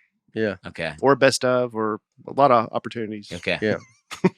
We're doing the last episode of this podcast. We're doing another Krispy Kreme challenge. I think we have to pick next Krispy week, Kreme folks. just for that reason. Yeah. How did you feel after eating? Okay, we're doing it. It didn't feel good. I went to Zany's that night and felt it on stage. Did you do well on stage? Nah. Yeah. The only thing I love Dairy Queen though. Krispy Kreme. I'm telling you, it's just they. Do you get anything at Dairy Queen? I don't think you got to give. I don't think you give it to them. To be honest, I don't think they deserve it right now. What do you think? Dairy Queen's been you go get a Blizzard at Dairy Queen. You're getting a good Blizzard. You're not messing Blizzard. I don't think Krispy Kreme deserves this right now. They need to get it together. Interesting. They need to get it together. And that means a lot because of our storied history with Krispy Kreme. The Blizzard is the Blizzard. I would go Dairy Queen because of the Blizzard. All right. I agree with you. We got a next matchup. This is the low income bracket on the right. We got Sonic versus Checkers. I don't think that's low income bracket. Checkers, I think, is nice. Sonic is. I don't think Checkers. Well, I think in your neighborhood. Yeah, you're thinking of chess. No, I think Checkers. I thought Checkers. I thought Checkers was. He's betting 350. Hey, dude. I thought Checkers was like. I was really laughing at. He said maybe in your neighborhoods. Yeah. Oh, dang! You're laughing at what he said. Yeah, 250. Yeah. Mine was good. I thought. Yeah, the high end. Checkers is also called family that goes to Notre Dame. I'd imagine it's all pretty. Isn't Checkers also called like a Raleigh's or something? Yeah, Rallies. Oh yeah, not Raleigh. Yeah, I love Sonic. I'm a big Sonic fan. But Checkers, I like Checkers. I thought it was a fun. I don't look at it as low income. I thought it was like a cool spot. They got good fries and they got milkshakes too. All right. Checkers is like we do some good stuff here. Yeah. But I like Sonic. I love that you go sit there in your car. It's got that old feel to it. They have the Sonic Blast, which is great. I had Sonic recently though. I got through half the hamburger and I was like, I can't do it. Sonic infamously uses a ton of microwaves. Do they? Yeah. I love. When I say recently, I don't know if that's true. 3 years ago, but okay. Mm-hmm. I like it. I'm going Sonic. All right. I think we're on Are we going Sonic. Sonic? Yeah. Oh, okay. Sonic. Sorry about that. Okay, Man. that's okay. We got Hardee's versus In-N-Out. I mean, I've never had In-N-Out, but Hardee's is my favorite of all time. Yeah, I could see Hardee's breakfast is like the real deal. Hardee's breakfast, good. And they got Carl's Jr. What's up with that? Why do they do that? I think it's just like the one you just said, Riley's, whatever. Yeah. It's the same parent company, just named differently in different parts of the country. In-N-Out, I know everybody goes crazy about In-N-Out. Their burgers are awesome. I'm not a big fan of their fries. Oh, you like the shoestring? No. Yeah, I don't either. In-N-Out's born again Christian. They put Bible verses on there. No, I bet Hardee's. I like that, but Hardee's, those commercials. Yeah, I found God in straight Satan. I found God at a Hardee's.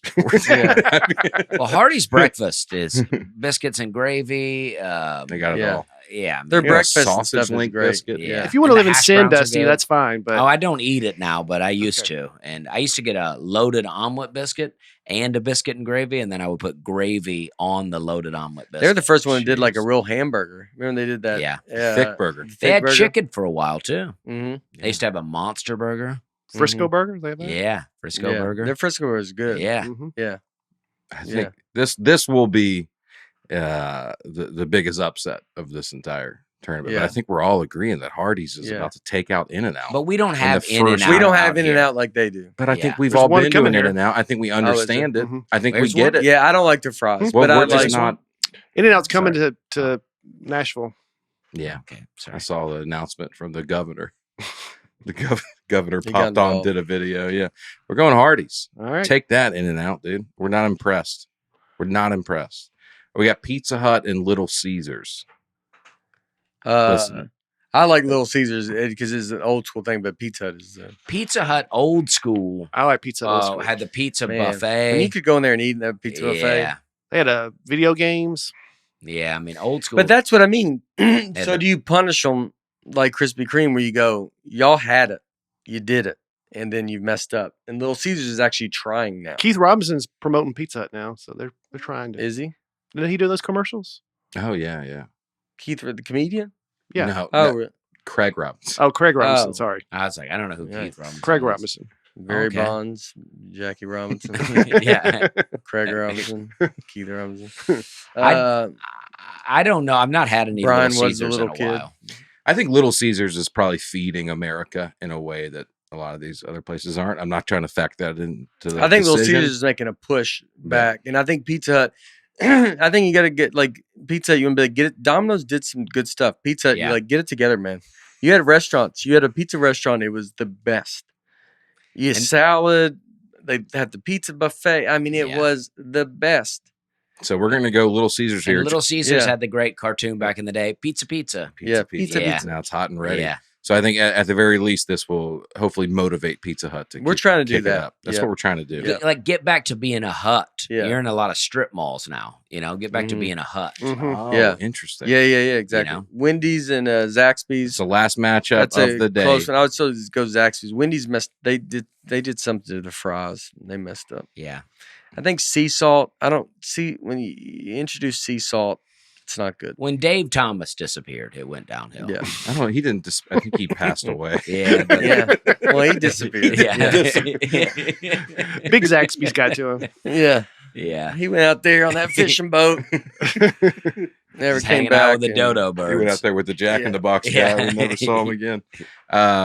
Yeah, I'm going. I think Zaxby's is. I like It's- Zaxby's. I'm it's- going Wendy's. Yeah, I'm going Wendy's too. That's what I'm saying. Mm. Oh, okay, I I'm go sorry. Zaxby's. Yeah. Zaxby's is a bit. You could talk me into Wendy's though, because I don't really go bit to overrated. Zaxby's, but I like. I think we've got better chicken places already I in don't this know. tournament. I like. I don't know. Zaxby's. We've been saying that, but I feel like we've been eliminating all the chicken Look, places. am I trying to box everyone out so Bojangles makes a surprise run? Maybe. Okay. Okay. All right. What if the Wendy's employee has a gun? Yeah. they might. Yeah, might. depends on what Yeah, location. Yeah. Well, Wendy herself may have a gun. Yeah. Mhm. We're going Wendy's here. Okay. That's the first round. How Yeah. about that? Just we do could some just stop. facts. Yeah, we might be stopping for good. That's what I'm saying. Yeah. Just McDonald's won. We've covered every restaurant. Yeah. I just think we could wrap went it up to- real fast here if we're just going to stop Yeah, for just- good. Let's Yeah, wrap up just real make it, fast. Let's go real fast. McDonald's over Bojangles. McDonald's. Arby's Uh, versus Subway. Arby's. Arby's. KFC. Almost like just go with your gut when I say it out loud. KFC, Chick-fil-A. Chick-fil-A. Domino's, Taco Bell. Taco Bell. Yeah. White Castle, Culver's. White Castle. Culver's. Just ignoring everything, Brian. Well, it's 2 against 1. I get it. Starbucks and Dairy Queen. Starbucks. Yeah. Not for the food, but it's a better spot though. Okay. We've got Sonic and Hardee's. Hardee's for me. Sonic. I'm going to go Hardee's. I'm going Hardee's too. Little Caesars and Wendy's. Little Caesars. Wendy's. I'll say Little Caesars. I don't even go to I would have changed it if you would have voted different. All right. It's just Nate says Little Caesars. Starbucks well, he says it with the most confidence. Yeah. Your Starbucks thing has not gone through here. Yeah. That's okay. I'll take I think Starbucks would have lost. I would have went the other way. I don't remember who they were against. Dairy Queen. All right, Yeah. I went Dairy Starbucks Queen. food is not good. Yeah. I went Dairy Queen. Let's go Dairy Queen. I went Dairy Queen. Yeah. Okay. We got okay, here we go. McDonald's and Arby's. I mean, McDonald's is McDonald's. Yeah, you're right. Chick-fil-A, Taco Bell. That's Chick-fil-A. Yeah, answer that one. White Castle and Dairy Queen. I still go White Castle. Dairy Queen. Gets a little tougher. I'm going Dairy Queen too. Oh, well, then you're out. Oh, okay. Well, no, it'd be tied. It'd be tied. It'd be tied, but let's just go Dairy Queen. There you go. I would have went White Castle. So Hardee's and Little Caesars. I still go Hardee's. Hardee's. All right, here we go. Last round. We got the final 4. McDonald's and Chick-fil-A. I mean, that's a tough. I mean, I know they should be on opposite sides. I know you love them, so I'm gonna guess we're all picking McDonald's. You would pick Chick-fil-A? Yeah, I mean, I still eat at Chick-fil-A. Yeah, I still eat Chick-fil-A too, but I'll pick McDonald's. If you don't want to pick McDonald's, don't pick McDonald's. I don't pick McDonald's. I'm picking McDonald's, but it's very tough. I'd probably pick Chick-fil-A, but I eat McDonald's enough that I'm not going to argue it. Mm-hmm. So because that's going to be a tie if I go Chick-fil-A. True, it would be a tie. Yeah, so McDonald's just out of respect. Yeah. For what they do. Well, at this point, though, it's not even fair. It's like I pick Hardee's over Dairy Queen, but don't get ahead of ourselves. Hardee's over McDonald's. Dairy Queen and Hardee's. We're going Hardee's. Hardee's. And we have McDonald's and Hardee's, and I think it's a surprisingly close game. Oh yeah. But I think McDonald's. If I'm going breakfast, I still go Hardee's. Yeah, it's not as this is like wasn't the NCAA tournament? Oh no, the playoffs this year in football were like this. It was Georgia and. Oh yeah, Ohio State, Georgia, and Ohio State. They played, and then Hardee's is the TCU, where you're like, it's like this was the game. Yeah, right. This was the tournament. Right. The real national championship was McDonald's. And Chick-fil-A. Yeah. McDonald's is all over the world. Hardee's changes their name in different states. Yeah. Right. They don't even have the conviction. Yeah, they're like, we're Carl's Jr. sometimes. We're whoever you want us to be. Have an identity. Gotta click the box. Boom. Yeah. What's some fun? Is there any more facts? Any little? Let's see here. Got a lot of In-N-Out burger facts. So I guess In-N-Out has a cross palm trees. That's their symbol, right? And that's from a movie. The founder saw the movie. It's a mad, mad, mad world, and in that they're searching for a buried treasure underneath 2 cross palm trees, and he liked it so much that he made that their symbol. Oh, that's cool. All right. Five Guys. Shaq owns like 150. Five Guys. If Five Guys was on there, Five Guys would have. Oh yeah, I could have made a run. Yeah. Oh, Five Guys. I might be my favorite. I think it's disqualified though because there's no drive-through. It's pretty pricey too. They almost price themselves out of fast food. I think. Did every one of those have a drive-through? Well, outside of the delivery pizza places, all of them had. I think so. Drive-through. I'm a giant Five Guys. I love Five fan. Guys. I like the Cajun fries with the sandwiches. I think Five Guys would have made as far as my. I like you got to put that like if I. What's the one at the airport now? The Shake Shack. Shake Shack. Yeah, those are great. Yeah, people like Shake Shack. That's regional too. I feel like. Yeah, there's one. They got one over here. Those are great too. Yes, those are really great. But you just don't go to them like a Five Guy. Like I don't think to go to them like a fast. I thought they were nationwide. I don't. Are there any in Nashville? Shake Shacks? Yeah, there's one. You got Green one Hills. 10 minutes. I've never seen one. There's one here. Nashville Cool Springs. Yeah, I've never seen one. B&A. I believe y'all. But, You never seen it in the airport? I don't hang out at the airport that much. What do you do? How do you get on the flight? You just get there right when you're supposed But to. I'm not at your own airport. You don't spend a lot of time. You know what I mean? You don't walk around. There's no layover. What do? You sit right by the gate. I time it You out. go front row gate, right? I mean, so when does it? You know the people that go and right when they get on. I mean, they're just like, how close can I sit to that counter? yeah. You would sit as close as possible to the counter to get on the plane. Yeah, like would you just go? You'd want to just go to your gate and be as close to the counter as possible. I sit crisscross applesauce by the door. Yeah, no, I don't. I'll sit like right on the like the line where the A's line up in Southwest. Yeah. Now I go to my gate, make sure everything's at the right gate and it's on time, and then I go away from it to get some space. And you'll get lost. In a more open area. Yeah. Well, that could happen too. I like going to get an eyesight on my gate too. I go check it out, make sure it's real. Make sure there's not some switcheroo happening. Mm-hmm. But I fly American Airlines a lot. I got myself into the Admiral's Lounge. Wow. And that's where it's at. Yeah. You know, I mean, it feels fancy. Anybody can do it. You know what I mean? But it feels nice. Yeah. Congratulations. Man. Yeah. Thank you. Yeah. And I wear this shirt in there and they called me Admiral. You know what I mean? No. Five Guys was started by guys' 5 sons. He said, "You guys, I'll either pay for you to go to college or start a business." And like idiots, they started a business. But man, what kind of family's that? Yeah, were they 5 Guys is expensive? Yeah, was that guy rich? Apparently, their dad had to be, right? I mean, it says he founded it, but then he told his 5 sons. I guess you can either go to college or keep the business going. I mean, sending 5 sons to college would be really What was it called before the 5 sons like, took please over? start a business. Please start a business. I don't know. 5. It wasn't. He still called it 5 Guys. Dads. One dad. One older guy. Because you boys can go to college or you can work fast food. That's basically what he said. Yeah. And they chose fast food. And it worked. Yeah. And it worked. Mm-hmm. I mean, it probably was a more inspirational story. That'd be interesting to see what that whole story is, because I don't know if that's... Your take is more inspirational. Like they said, our dad told us, go to college or work fast food. And we started a business. Yes. Fast food. Yeah. And now we're thousandaires. Good food quickly. Yeah. I mean, we're at the 2-hour mark. I can keep going. Taco Bell claims they're the first restaurant chain to hire women as managers. Wow. That was a big mistake.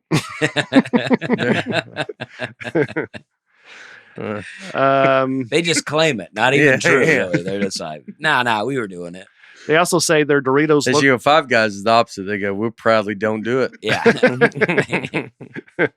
They say their Doritos Locos Nachos was so popular on the menu they had to add 15,000 additional workers.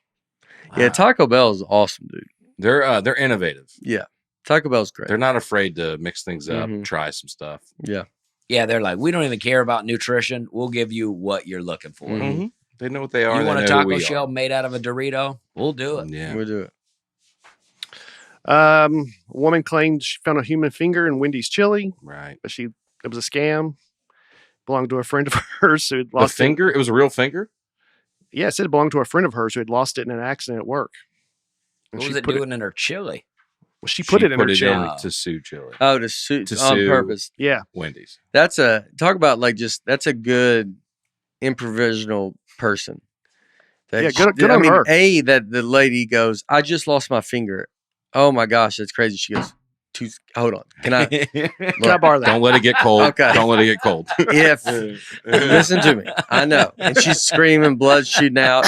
He goes, hold on. 2 seconds. Eating chili. Yeah, eating chili. If you give me that finger, I mean, I will. 20%. You want to leave this job? The job that just cut your finger off. Do you want to leave this job? Give me that finger. I'll be right back. They probably could have sewed it back on if they'd have kept it cold. The doctor goes, if there's too much chili inside the finger now, and that's the problem. Maybe that's how they got. We did that one finger thing. Right. She probably has a little chili. She bleeds chili. Yeah. Little chili. Oh yeah. The 5 finger things. Yeah. I wonder if it's not a bad one to have. Would a finger chili? Yeah. Would a chili's good.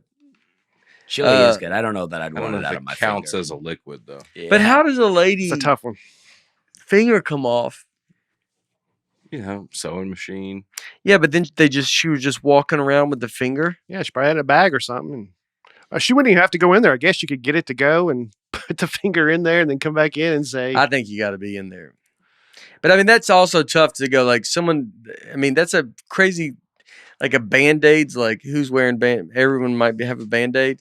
But I mean, they just do one. Who's missing a finger? And if everybody at Wendy's is like, we got all 10. Yeah. You're like. She went to prison for it. They're like, did you She bring did? that finger in? Because that stained Wendy's reputation for. I mean, still does. Still, I just now found out it wasn't a true story. Yeah, and then later, And you know what? I might have heard that it wasn't true earlier, but I forgot that. But I remembered that I thought it happened. If it was Taco Bell, I would believe it. Mm-hmm. Not Wendy's. I'm not going. I think it's a bigger thing when you lose a finger. I think it's a pretty big deal. I don't think it just casually just ends up in the chili and then there's not like there's a hospital ride. There's where it's being talked like it's a Band-Aid where it like comes off you. A finger's a giant thing to lose. What if that lady? I agree. What if that lady had headphones on? She was eating the chili. She set it down for a second. Her friend cut her finger off. It fell into the chili.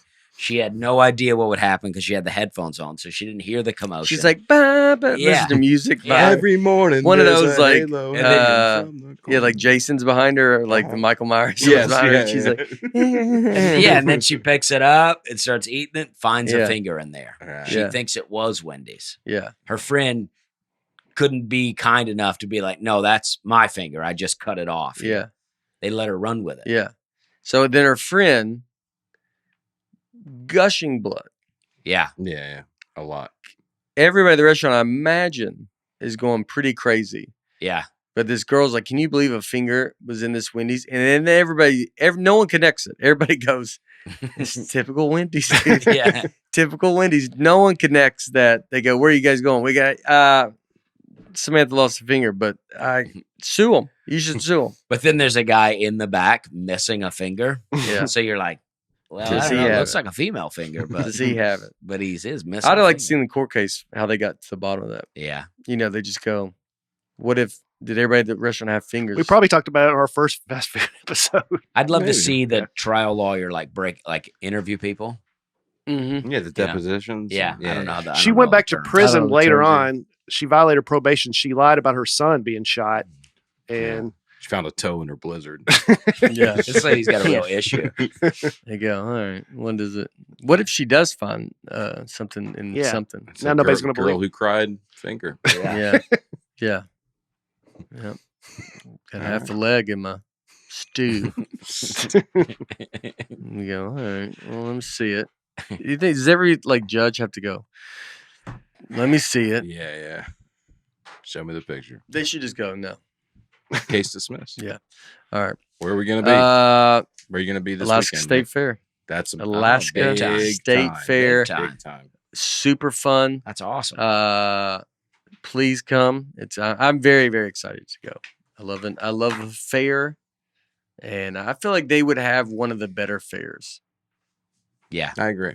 I think Alaska State Fair, I would think is top Yeah. tier fair. I would think so. Mm-hmm. Because it's not, I can't imagine there's a ton going on in most of the places in Alaska. Well, I think Alaska, it feels like a place that would be still excited. I mean, we get excited about the fair. We have a good fair, Wilson County supposed to Fair. say I'll be at the Wilson County Fair this week. You walking around. I think If anybody wants to come That's see it. this week. Nashville just had one, right? It's already going. It's already going. We Yeah, need to it's go. going right It now. ends Saturday. It's the 7th largest in the country, I think. What's that? Nashville's fair. It's Wilson County now. Didn't they It's just about the move it? Tennessee State Fair. Yeah. Yeah. It's in. Well, they've combined them. Okay. Yeah. Hannah went there. Took my daughter. Yeah. I love the fair. Yeah. Yeah, we go every year. I will be in Irwin, Pennsylvania, this Sunday at Community Church. Then September 2nd in Appleton, Wisconsin at Skyline Comedy Club. September 9th at Comedy at the Sparrow in North Charleston. September 23rd at the Astra Theater in Jasper, Indiana. Nice. That Appleton Club is getting Brian, Dusty, Greg Warren, me, all in the next few months. Yeah. So pretty exciting. Keep working, buddy. Nateland Club. Yeah, Nate will get there someday. Yeah. This weekend, very exciting weekend for me. Tomorrow night, Thursday night, I'm in Pittsburgh, Pennsylvania at the Pittsburgh Improv. Friday and Saturday, I'm in Boston, Massachusetts at Laugh Boston Comedy Club. Never been there before. Sunday night, I'm in Cape Cod at Cotuit, Massachusetts at the Performing Arts Center there. Good little run. It's a fun run up in the north. Dude. All right. Come see me. I'll also be up in that area. I'll be in Portland, Maine this weekend at part of the Portland Comedy Festival. I don't know the venue, but it's going to be great. I'm pumped to go. I'm going to Portland, Maine sometime. Portland, Maine's awesome. Yeah, never been. I'm going an extra day just to kind of check it out a little bit. Never been. So pumped. Yeah, it's a very cool town. All right. That's it. As always, we love you. And we will talk to you next week. Good eye, mate.